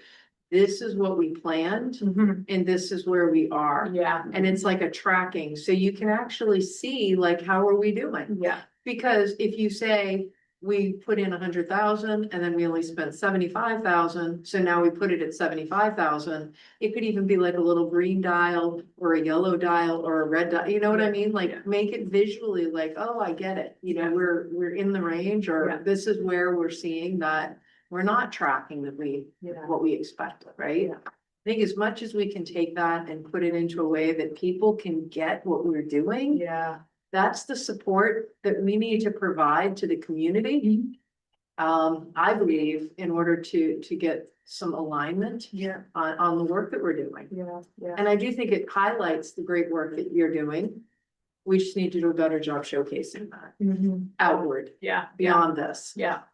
The other thing that I'll share, I had mentioned to you folks earlier, some meetings ago, that my team, my finance office team was meeting with the Burlington School District Yes. finance team. And so we actually did that just before this meeting.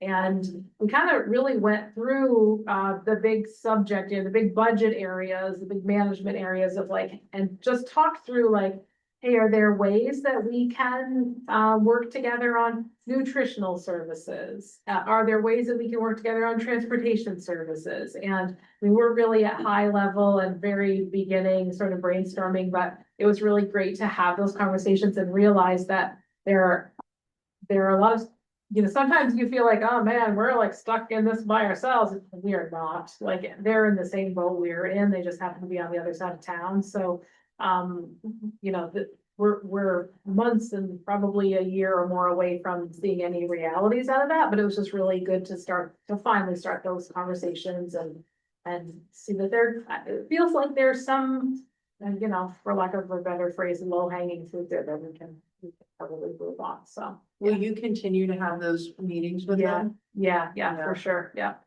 This was just the initial meeting, but, and actually to the point, you know, it took us like 3 times before we could all finally find a time to get together, but, we were trying to do it in the middle of budget season, which everybody is, everybody understands, so, but I came away really very hopeful that they, you know, it's not like these other neighboring school districts are our adversaries, they all want to work together, and I think that there's so much going on at the State House and it's so much unknown that it was like, hey, maybe we should just try to see if we can figure some of this out locally, so. I think collaboration is so good. Yeah, That's and awesome. you know, there are likely some stumbling, we will come upon, we can see some stumbling blocks right now, we'll probably come upon some others, but. For some, at least for some of the things that we were considering, I think that it felt like, okay, this isn't impossible, so. That's Yeah. great. Yeah, Good so, update. yeah, thanks. Is there any other board question, comment? The comment, part two in the report, your first question, it lays it out. And that question I think was, With tools, systems, processes. no, the, what's our goal? How do we know when we've done it? Oh, How yeah, will we yeah. measure it? How do we know when we've achieved it? Part two, that's what that's all about, and it lays it out in really explicit language. Ready? I'm not sure that answers your question. If I Well, what understood I your was saying question. is, yeah, what, were there, yeah, I'll go back and look at it again, because, yeah, I was thinking more specifically, what specific metrics, output, or evidence should the board expect to see? Yeah, that's the. Okay, last yeah, let me comment. go back and look at it. Right. Thank you. All right. So I would entertain a motion to monitor the monitoring report 2.5 financial planning and budgeting. Emily moves, Oh, second. Michelle seconds. Any discussion? All those in favor say aye. Aye. Okay, so now we'll do it. So, I'm going to go over the 3 areas that we monitor, and for each one, I'll go around the room and I'll take the vote. And, so, first of all, Should we just explain, or do you want to explain quickly what the 3 sections are, Yeah. since this is Alyssa's first? sure, so there's 3, Thank you, thank you very much. So, the evaluation areas are monitoring report, district outcomes, and compliance plan acceptable. Based on our discussion from earlier, we should really be calling this, district ends, not outcomes, it's dysfunctional, talk to you, in other words, right, the Carvers. Well, this is in the executive limitation, so I don't think we. Okay. So anyway, the monitoring report section is about the quality of the interpretation that the superintendent gave and the relevance and adequacy of compliance criteria. And it's scored from 0 to 4. And the district outcomes has more to do with like the real world effects and whether it worked, right? And then the compliance plan is, you know, insofar as they've said, okay, here's how we're gonna improve. Is everybody ready? So we're gonna start with, and I guess it's probably the staff considers, right. So the staff have also done an evaluation of compliance.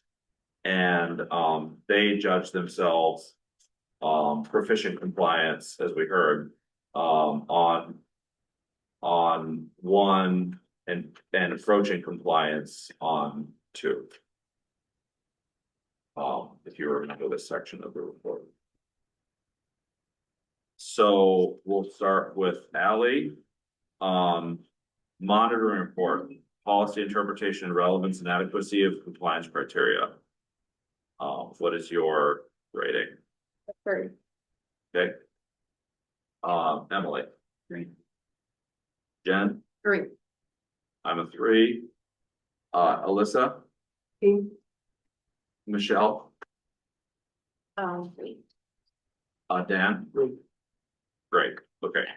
So then the next one is going to be the district outcomes. So this is like, how well is their financial planning and budgeting having good effects on the district? Ally, are you ready? Go ahead. 2. Okay. Emily, 2. Jen, I would say 2 also. I'm 2. Alyssa, I would say two as well. Michelle, Dan, Two. great, okay, and compliance plan acceptable? Yes. Yes. Yes. Yes, Yes. so that's a unanimous yes. Great, okay, well, thank you very much, that concludes our monitoring of 2.5 financial planning and budgeting. The next item on the agenda is the superintendent's report. This time it's about student behavior, and for context, I would say that there are those in the community who might believe that we are being too lax in our discipline. That's what I've heard from both parent and non-parent constituents, and so I think it would be good for us to clear the air, explain what's going on, talk about state law. I'll turn it over to Joe. Yes, thanks for giving me this opportunity to talk about the good work we're doing in our buildings. I'm going to start by talking a little bit of philosophy about what is student behavior and what is discipline, and then I'll talk to you about how our students are doing and some of the laws that regulate how we can respond when students do not behave as hoped. So there's a pretty well-known educational guru named Phil Schlechte, and he talks about the images of school. And he says, when you look at a school, you can look at it in one of 5 ways. Is it a factory? Is it a warehouse? Is it a prison? Is it a professional service? Or is it a learning organization? These are his guiding metaphors. And he put a little chart together talking about these images of school, what they are. So when you look at the top, the guiding metaphor on the right is the learning organization. The core business, when you're a learning organization, your core business is designing engaging academic work for students and leading them to success in that work. And that's really what our philosophy is here. We are a learning organization. So we see students as volunteers and knowledge workers. The principals are leaders of leaders. And it goes all the way down to the bottom, which is the prison. If your guiding metaphor of a school is the prison, then you think that our core business is containing, monitoring, corrective action, and punishment. The students are seen as inmates, the principal as wardens. So those are the opposite ends of the spectrum, right? So we believe in the learning organization as our guiding metaphor. So really what that means is when you're in a factory or a warehouse or a prison, what we do is emphasize compliance, sorting kids, supervising them, containing them.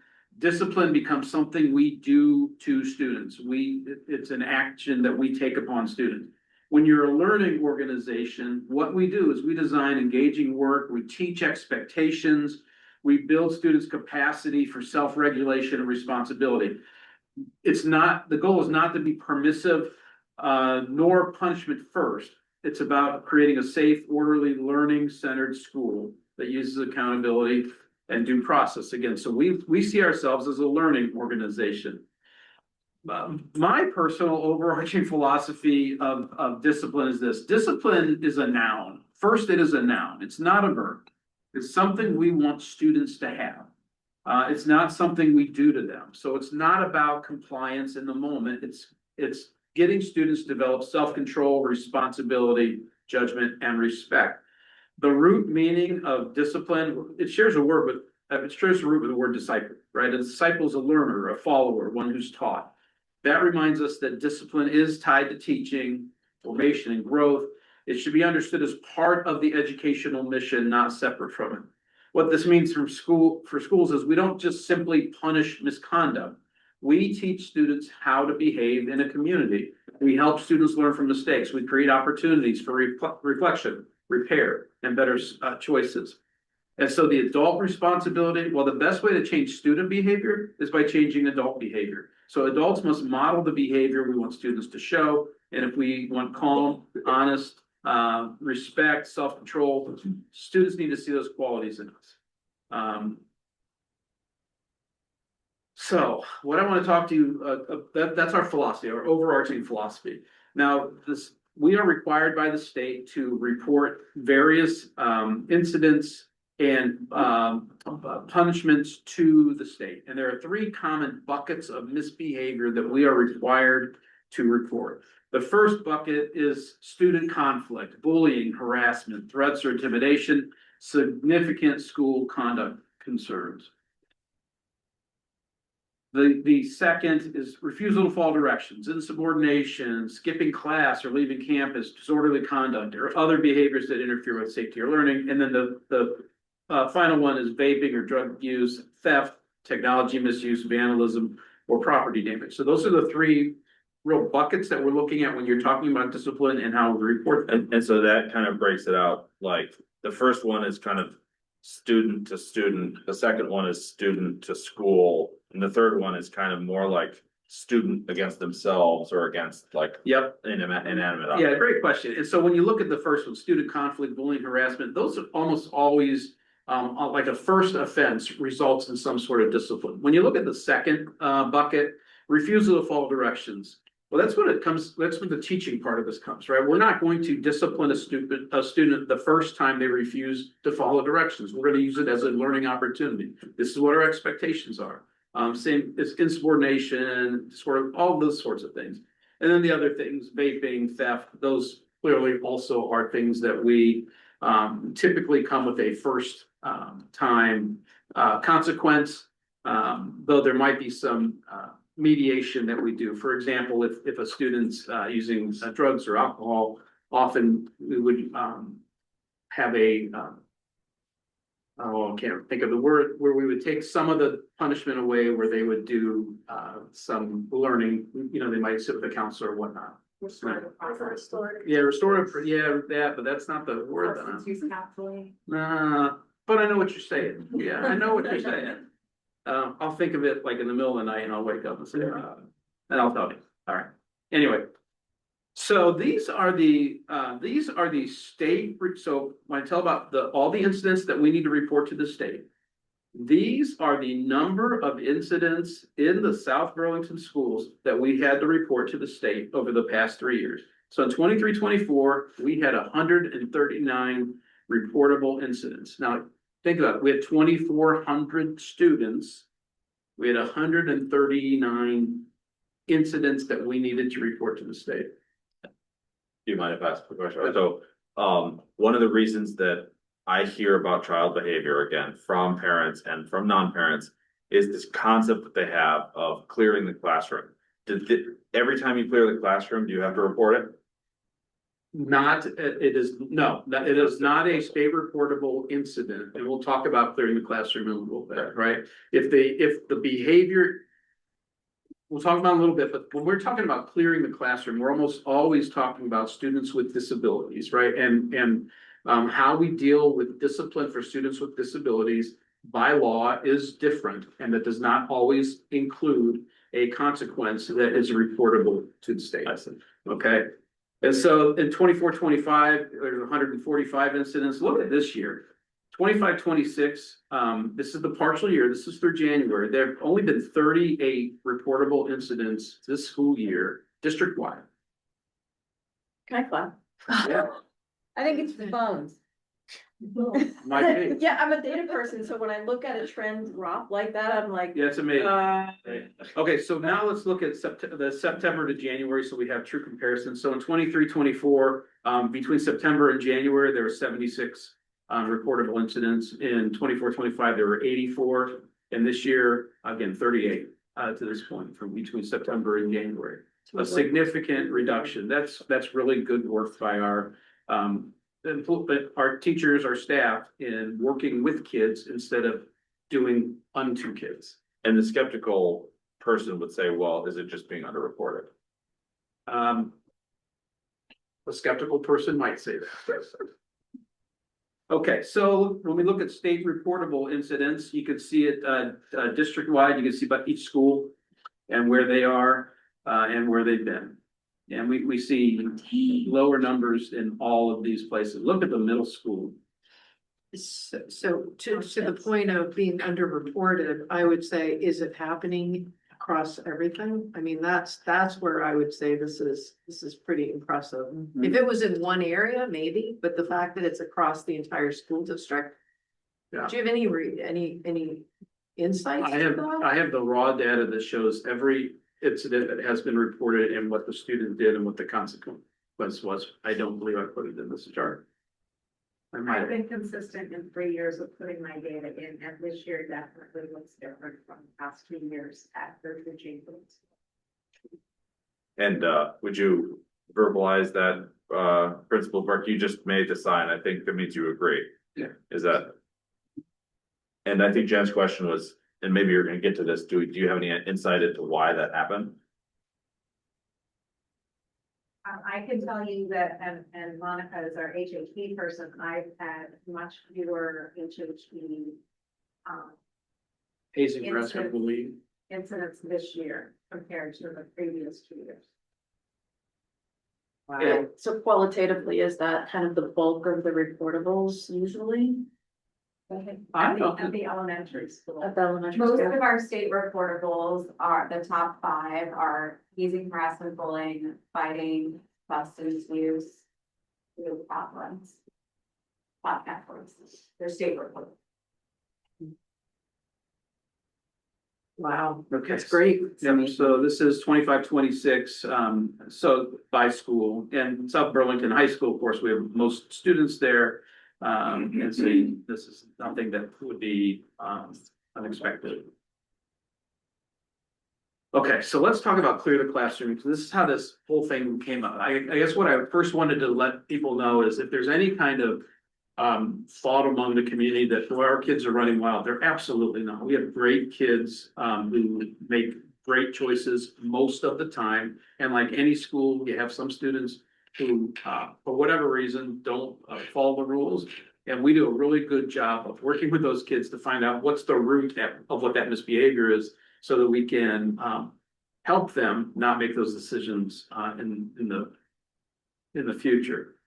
So let's talk about clearing the classroom. Now, when we talk about clearing the classroom, what we're talking about is when you have a student who is so out of control that we have to remove the rest of the students in the class so that we can deal with that kid. So let's talk about what the goal is. When we're talking about clearing a classroom, our first goal is to de-escalate first. We want to de-escalate whatever the issue is. We want to protect students, all the students, and we also need to avoid more restrictive interventions whenever possible. That is by law, we have to provide the least restrictive environment for our students with disabilities. So what that means in practice is we try the least restrictive, effective response first. So what is the smallest consequence we can give to get the most amount of behavior change? So what we first do when there's a student who is misbehaving in class is we try to de-escalate. We use coning, and this is all, teachers get training in this, right? This is not what I think I might need to do. It is based on the study they've done, the professional development we've provided, the work that we've done in getting staff to know what the calming strategies are, redirecting kids, providing support, student choice, space and time, right? So that's what we try to do first. If that's not effective, if we try all these de-escalation practices and it's still not working, then we remove the student who is causing the issue. And most incidents are resolved by helping the student leave the setting with support. Almost all of them, if we de-escalate and that doesn't work, then we take the student out of the class. What's very rare is relocating the class, and that's only if safety requires it. So it's used when behavior in the room is unsafe for peers or staff, and immediate separation is the safest option. Class relocation is a safety response. It's not a disciplinary tactic. We only do it when people are, when there's risk to other students in the room. And I think that, you know, when we hear about, when people are talking in the community about, boy, they're clearing the classroom a lot, it's not, but when, anytime that you do need to clear the classroom, right, that is something that is, attention's brought to it, right? Kids know when a classroom is cleared and they go home and talk to folks about it. And I think it gets a lot more, interest in the community because it is so unusual that it's happening. So if there's any kind of thought that, well, we're clearing classrooms all the time, that's just not the case. It's just not the case. This is what the principals are telling us. Before, Yep.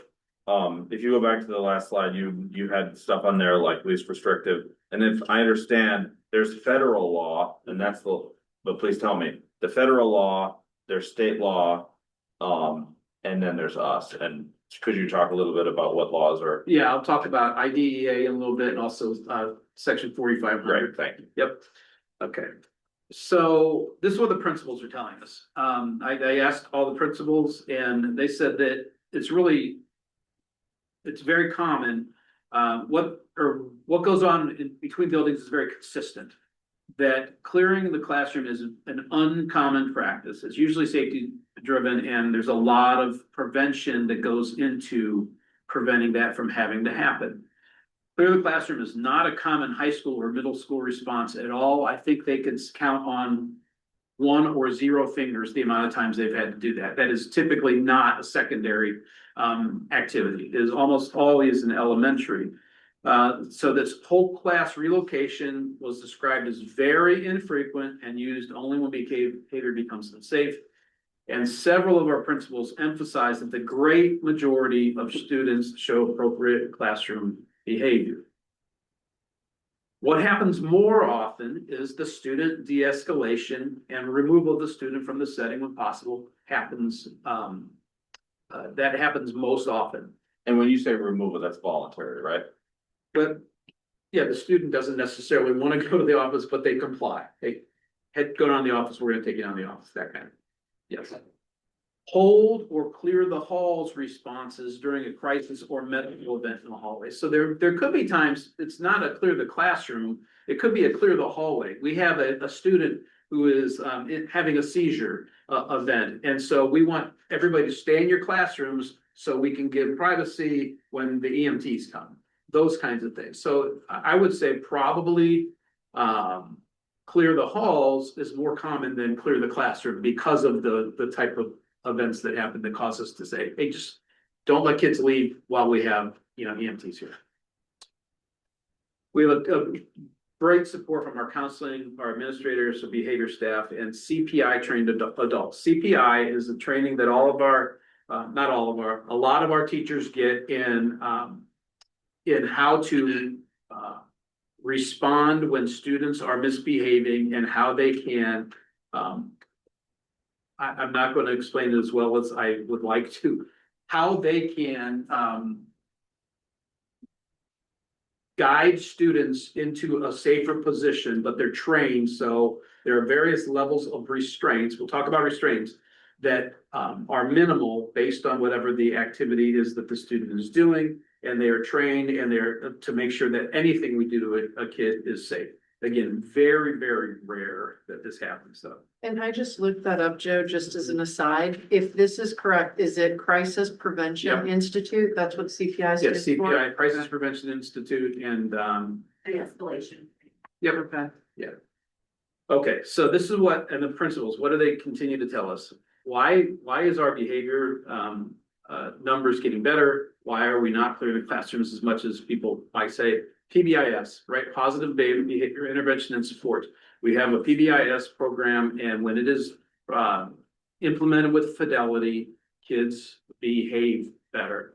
Second step and SEL routines. Second step is one of our social emotional learning programs that kids learn about how they are supposed to interact with other kids at school. Restorative practices, relationship-based intervention. I think a general philosophy among all of us is that when you build strong relationships with kids, they are more likely to be compliant, right? If a kid trusts an adult and they're having an issue, the adult would be much more successful in getting them to stop doing what they're doing. And we do a lot of training on when not to put the hands on a student, right? The last resort is always putting hands on a student. And that is, again, is only when it is the safety of the student or the classmates that are at that are happening. So student safety, learning continuity, protections for students with disabilities. These are the other things we consider, right? And I'm going to talk about the students with disabilities in a little bit. It's a rare practice. It's a safety-driven response, and there are state law guardrails. So let's talk about those. First of all, students and IEPs. So this is federal law. The law does not remove accountability, but it adds process, services, and problem-solving obligations when behavior is linked to a disability. So if a student's behavior impedes their learning, the IEP team meets to consider positive behavioral interventions, supports, and other strategies. Now, with students on IEPs, they can only be removed from school for 10 days in a year without providing them additional services. If they are removed for more than 10 days in a year, the district is required to provide services beyond those 10 days. If discipline becomes a change in placement, we need to have what's called a manifestation determination. That is the student's behavior a manifestation of their disability, right? So if the student is acting in a way because their disability causes them to act that way, it puts more restrictions on what we can do discipline-wise with a student. And as you see the last bullet there, that you conduct a functional behavioral assessment and you implement or revise a behavior plan. Again, it's all about trying to teach students and put in practices that will prevent the student from behaving as they were. So that's federal law. Let's talk about Vermont Rule 4500. This is the one that really talks about what is allowed and not allowed. So Rule 4500 says that restraint or seclusion is allowed only. So restraint, putting your hands on a kid, seclusion, putting a kid alone somewhere. It's only allowed when A, there's an imminent and substantial risk of physical injury. B, when less restrictive interventions have failed or would be ineffective. C, as a temporary monitored emergency response. And D, not for convenience, punishment, or routine behavior management. So in other words, we cannot put hands on kids unless these things are all true. And every time we do restrain a child or seclude a child, there is a 4500 report that the person fills out. They go to Nicole Carter for her review. They come to me for my review, and I read everything that happened and what precipitated the behavior. How did the staff respond to the behavior? Was anybody hurt? Those sorts of things. So those come across my desk, and by my own witnessing, looking, and I should have brought a count. I can tell you that the clearing the classroom it's rare, but again, people pay attention to it because it is unusual, and because it's unusual, it gets a lot of maybe attention. So this is required. I just talked about this. After any restraint or seclusion, you have to do a same day. They have to fill that report out immediately. The parent has to be noticed by the end, given notice by the end of the day, or the phone, and written notice within 24 hours. There has to be written documentation and monitoring, and then the team debriefs to see what happened.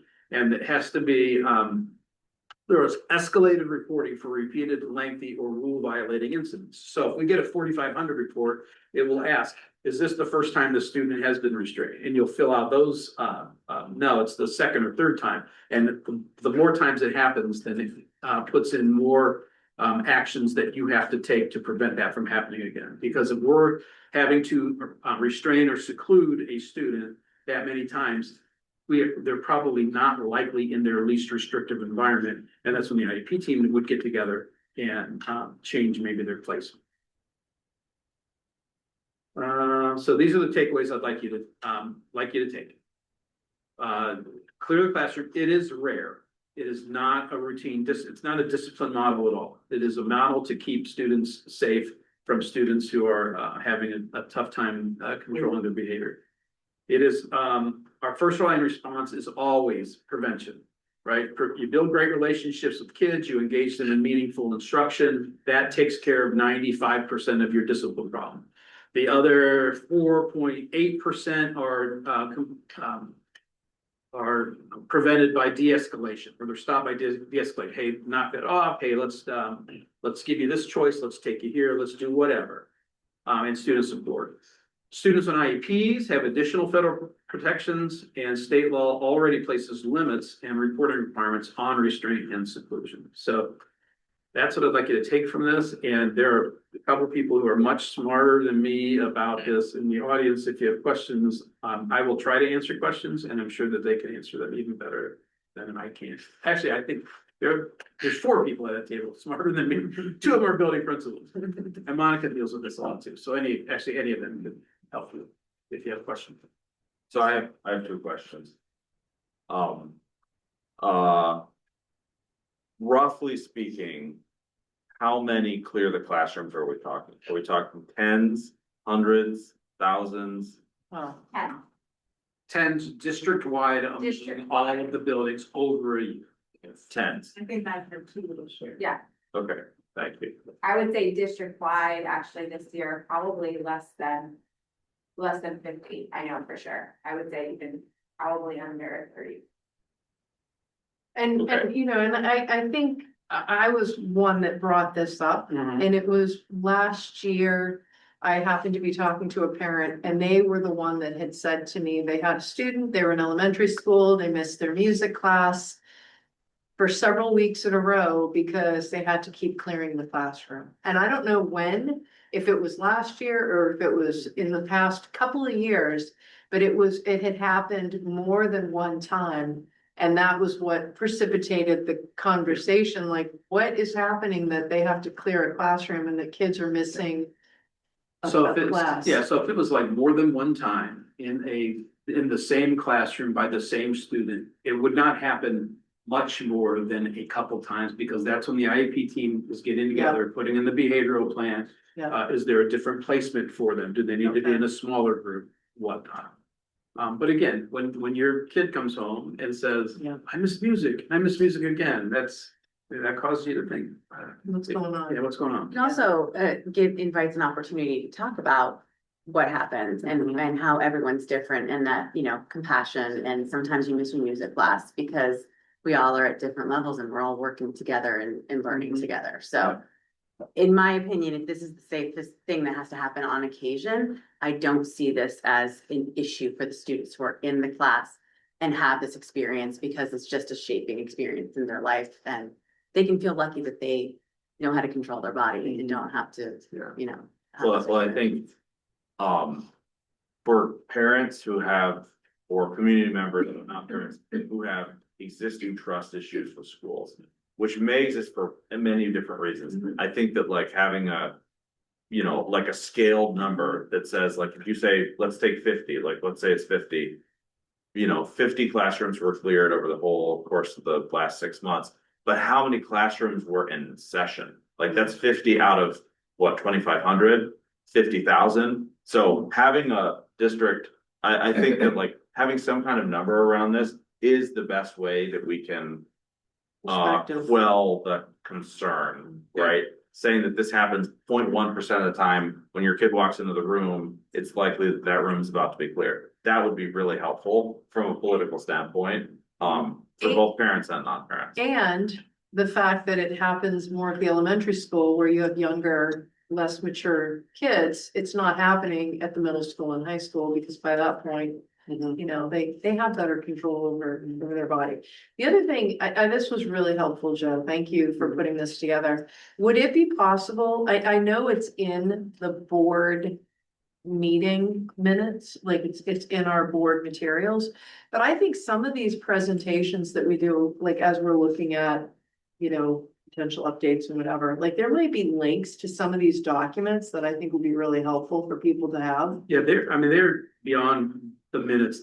This actually is already on where our agenda is. It has all of these handouts that we've done. It has the monitoring report. It has, it's on the website. Yeah, and well, no, but what I'm saying is like, just as we go onto our website, we might want to have like, you'll have a link to monitoring reports. You might have a link to some of the materials that we presented Just- outside of this session the superintendent reports, like how do we handle behavior? Like, I just think it might be helpful. Again, for the community to navigate things if they happen to end up on the website and they're not looking at all of our board meetings. So that, Just an idea.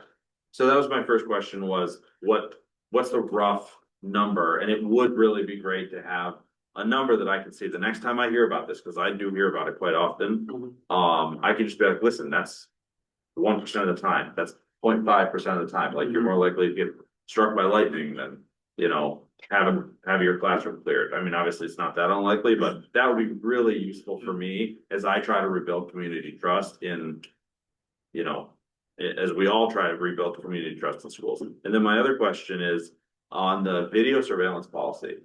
There was a case where our own policies were different from the states, right? They were more restrictive than the states. Right. And so I was wondering, is our procedure more or less, or I guess, is it more restrictive than the states? Do we have additional requirements that we're placing on teachers or administrators that go beyond what the state's rule 4500 says? No, No, we have to follow 4500. We follow the model policy pretty much to the T. Okay, so to clarify, we don't have any additional, you know, state law would allow you to do this, but we don't want you to do that. You have to follow these additional procedures. So for every restraint and seclusion, we follow exactly what the state guide. And state law says we have to restrain a student before we seclude a student.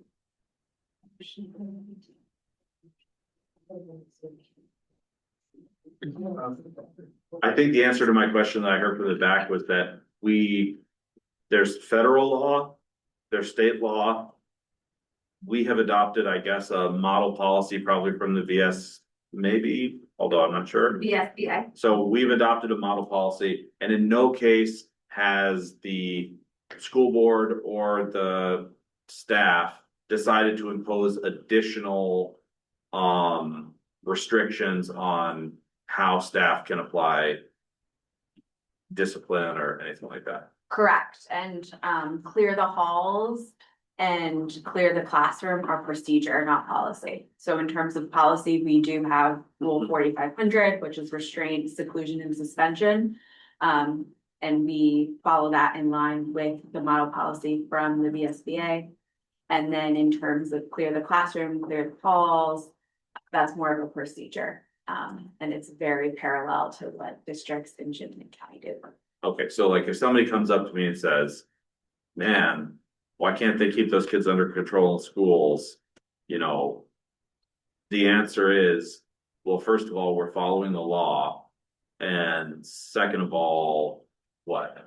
well, my answer would probably be a little more sarcastic, which is our job is not to keep kids in control because we're not a prison, we're a learning institution, right? Our job is to teach kids and to get them to develop skills about how to behave.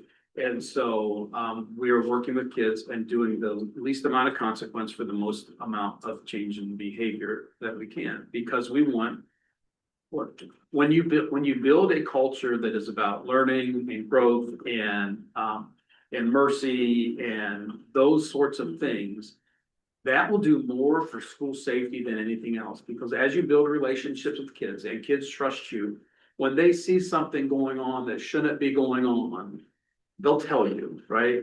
When kids come to school feeling like we are just trying to keep them compliant and under control, first of all, as soon as they learn there's more of them than us, they can uprise at any time, right? Second, when that happens, then that's when it's like any of us, right? Nobody wants restrictions placed on us, and we get a little irritated when it does, and it makes for a less welcoming environment. So that's not what we're looking for in our schools. I would also say at the elementary level that we have to figure out what's the function of the behavior. So young students often don't have the communication abilities that, say, the middle schoolers and the high schoolers do. We have students who have experienced trauma, and their go-to is fight or flight. So it might look like a student running out of the classroom, or it might look like a student picking up a chair and getting ready to throw it. So we have to figure out what's the replacement behavior for that child. You know, if it's a kindergartner that's just coming into us, it takes a while to build that trust for children to really trust us. They haven't always had trusting adults in their lives. Or they've transitioned from multiple schools, multiple home environments. So sometimes it does take time for us to figure out the behavior. We're really fortunate that we have our school psychologist is the person who trains us in CPI. So all of our special educators, all of the administrators, all of the support staff who work in special education are trained in the de-escalation strategies. And that doesn't just mean how to do a restraint, a physical restraint. It's when I'm seeing a child starting to get agitated, can I step over the behavior? Can I distract the student with something else? Is this child hungry? A lot of young children don't even know how to tell you that they're hungry. So we have to figure out what are those cues and what's going on for that child. And sometimes it's partnering with pediatricians, with Howard-centered clinicians that are interacting. So I think you see it more frequently in the elementary school because we're trying to figure out these young students. And they also have to learn what it looks like to be in school for 7.5 hours. So it sounds like the answer to a question like that is kind of a challenge or response. It's to say, well, I'm not sure it's the right question. It's, you know, it's like challenge the premise of the question, which is we're not here to run a prison. We're here to create the, you know. Yeah, I don't know if that would appease anybody answering those questions. I would say that it's probably not as often or as frequent as you think that it is. And these are some of the things that we're dealing with. And safety, of course, is always our top priority. We are not going to put kids in a place where we feel that they are not safe. So if students are in a state where we need to clear the classroom, again, we will look at that child. We'll have a team get together to discuss what is that behavior and make a decision as a team, whether are they in the right placement or not. And often they are in the right placement, but it's all these things that Holly so eloquently talked about that could be causing these behaviors. And we see that it works because when you get to the middle school and high school, we don't have these because of the work that's going on and because of the maturing of the students as they, you know, learn communication and how to tell what their needs are. I also think too, when we do need to relocate students from a classroom, they're much more resilient than the adults are about the situation. You know, all of a sudden they're going to the library. It doesn't mean the learning stops. It means, yes, it got disrupted, but we're getting the materials to them wherever they are while dealing with that situation, or they're picking up a book or they're going into another classroom and suddenly it's 2 classes doing whatever's going on in that classroom. So it doesn't mean like there's no learning going on if that happens. It just means that it got disrupted. And it teaches children how to be resilient too. Like, yes, the adults are here, we're keeping you safe. And we did need to make a zigzag in our day, which happens for many reasons. And hopefully we can get back and repair with our classmate who was having a hard time. Thank you. Thanks for that. But I think also too, this again is really helpful. And I think the fact that whatever you're doing seems to really be working because the numbers are coming down. I mean, that's pretty significant. Strong efficacy. Huge. So To answer the question, I was having the same thought. Right. There's also. It's numbers working. backing up. What Thank we're you. being shown here. Yeah, we're purposely and teaching social emotional learning skills. We have Joelle Van Lent who comes to all 5 of our schools. She's a Vermont psychologist and we do a consultancy model. So we'll bring like Monica who's having a hard time in school and let's spend a half an hour brainstorming about the behaviors that Monica's showing. What are the things that the adults need to change or that we need to change in the environment to help Monica be successful? So Well, I think it's at your school where you've got the pom-poms for the positive behavior. we do our honey cells. I Yes, that's love that. PBIS. Yeah. So one plug if I can make, I would highly encourage anyone from the board, because last year we had the chance to go, Seamus and I went, remember, and how great that was? And to go see some of those things in action was really pretty cool. So. Not just, I mean, if you can remember being an elementary student, right? Yeah, this clearing the classroom, is that disruptive? Maybe a little bit, but so is the first snowfall. So is the first time a bee flies in the window. You know, like those things, that sets. Skunk on the plate. Skunks on the Yes, we're playground. getting- On the playground? So all Really? those things, yeah, it's. I don't wanna make light of it, but. Sure. Right. It's rare, and we respond appropriately. Well, yeah, it's adults in the broader community having to come to terms with something that you guys are seeing every day, but they don't see every day, they don't understand, they just view as a symptom of some problem that need, and so. Yeah, and I would say this because I'm older than a lot of you, most of you, but there were not students with disabilities in our schools when we were in kids. There were, at least in Ohio, I don't know how it was in Vermont, right? There was a workshop. And it's great that we educate all of our kids and we have our kids with disabilities in our schools. It's great for them. It's great for their peers to interact with them. And so older generations who hear, oh, these kids are out of control. We are educating more kids than have ever been educated with a wider range of abilities than ever before. And it's hard work, but we do a pretty good job at it. And I do think it benefits everyone, and even though it is challenging, Mhm. but it does make for better people all around, better grown-ups. Right. Experiencing that. And you're never, as a parent, you're never prouder than hearing that your kid helped with a situation like that. Yep. Okay, well, I don't Great have any job. other questions. Thank Thank you both you very very much. much. Appreciate it. Thank you. Is there any other board comment or question? Sincerely. Yes. The next item on the agenda is the consent agenda. Still, One thing, when we did the monitoring report, we didn't look to the public. Yes, There's an I was gonna say, yeah. And Christie had her hand up, but it's had her hand up since then. okay, let's return back to that. I apologize for that. Yeah. Could you, if Christie is interested in speaking, would you please? Hi, everybody. Can you hear me? Oh, I can't tell. Can you hear me? Yeah. Oh, great. Thank you so much. Sorry about that.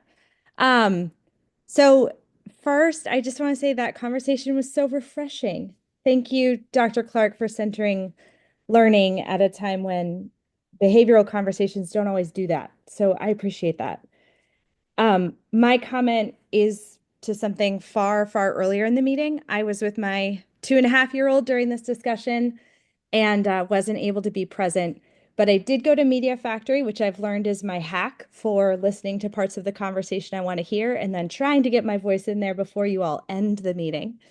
And so one point of correction that I just can't live with myself if I don't make is that I heard earlier in the discussion about what happened on Dorset Street that protesters were part of the problem that day specific to student safety in the building.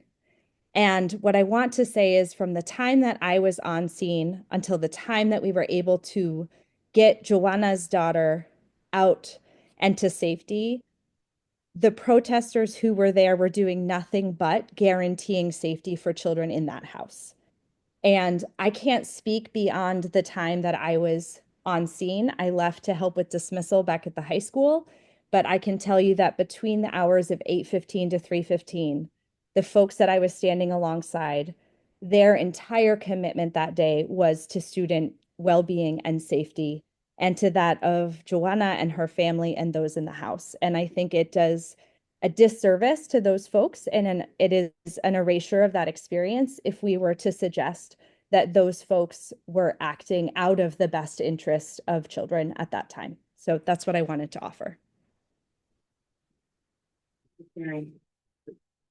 And that was to clarify, I think that we'll consider that part of comments from the public because we actually started comments from the public at 6:05 instead of 6:15.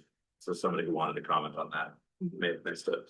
I mean, and also for going forward on agendas, Joe, we should remember that we so often get to comments from the public at 6:05 that we should just tell people that that's when it starts, because otherwise they're gonna miss it. Okay, Maybe we can change it on here. yeah, But yeah, the template. All right, so we're on consent agenda. And the approved minutes of March 4. Thank you all for coming and staying. Thank you. The ones that we can approve all at once are the minutes of the March 4 meeting, accounts payables, and the payroll warrant. And I believe also the hire, the leave of absence, the resignation. So pretty much everything except approving the AP voucher checks. So is there any objections to approving the consent agenda? Any questions about the accounts payables? All right. No, hearing none, the consent agenda passes. I would entertain a motion to approve the AP voucher check to the Howard Center in the amount of $149,675 and to Vermont Mechanical in the amount of $199,667.76. Jen moves. Second. Alyssa, Michelle, seconds. Any discussion? All those in favor? Aye. The motion passes. So the next item on the agenda is to review the agenda for the March 31st meeting. So let me pull that up real quick.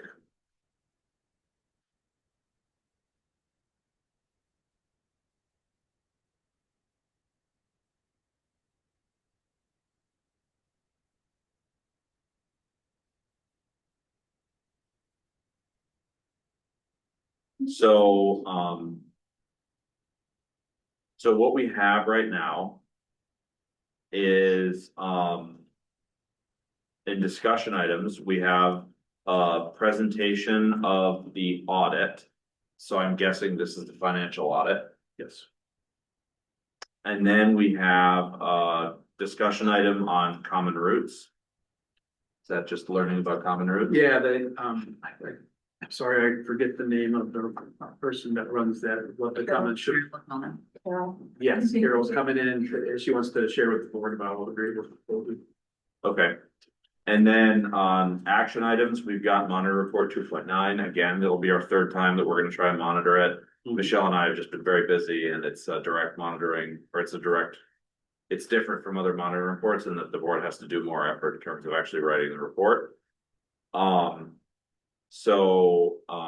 Another item that we have added tonight was to charge the legislative affairs or the legislative advocacy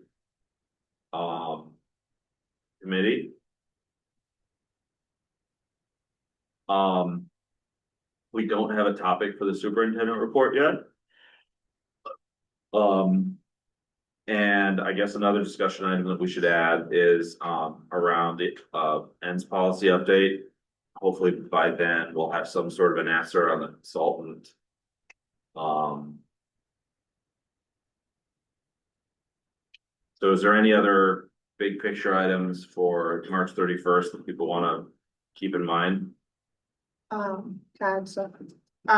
Always. Roman and I are gonna need to start talking about representative recruitment on the 31st. In the past, we would recruit a new representative, a junior, really late in the year, and their first meeting wasn't until August. And we and the past school board member, Gracie Morris, found that was impractical and confusing over the summer, as well as, it's great for that new representative to be on the board with the two, so me and Momin, for just a little while. So I think we're gonna try to post it like on April 1st for high schoolers to see. And we need to, I don't know if you need to formally vote on it, but we need to nominate 2 board members who want to be a part of the process and spearhead the interviews with us, which Emily and Jen did last year. So I think it might be good to actually add it under something we're gonna talk about. And it can be under the focus on student learning or like our report, but I'm not sure if you have to like vote to have 2 people or not. You do an I mean, action item. Yeah, I don't know how that works. So for next time, should I add recruiting a new student representative to the focus on student learning? And separately, a discussion item on student representative structure? We could have just one And place. one, yeah. Yeah, Okay, so I will take it out of the focus on student learning. Yeah. And I will just put it in, into. And I'll put it as possible action. And we'll talk to you more then about what our process looks like and what resources we're using. Okay. Great, any other things we want to put on the March 31st? I would like to add a discussion item regarding board communication protocols and social media guidelines. Given recent community feedback and on March 2024 Supreme Court guidance in Linkey versus Freed, I think it would be beneficial for us to ensure that our public communication aligns with our board code of conduct and our constitutional obligations. So communication. Social media.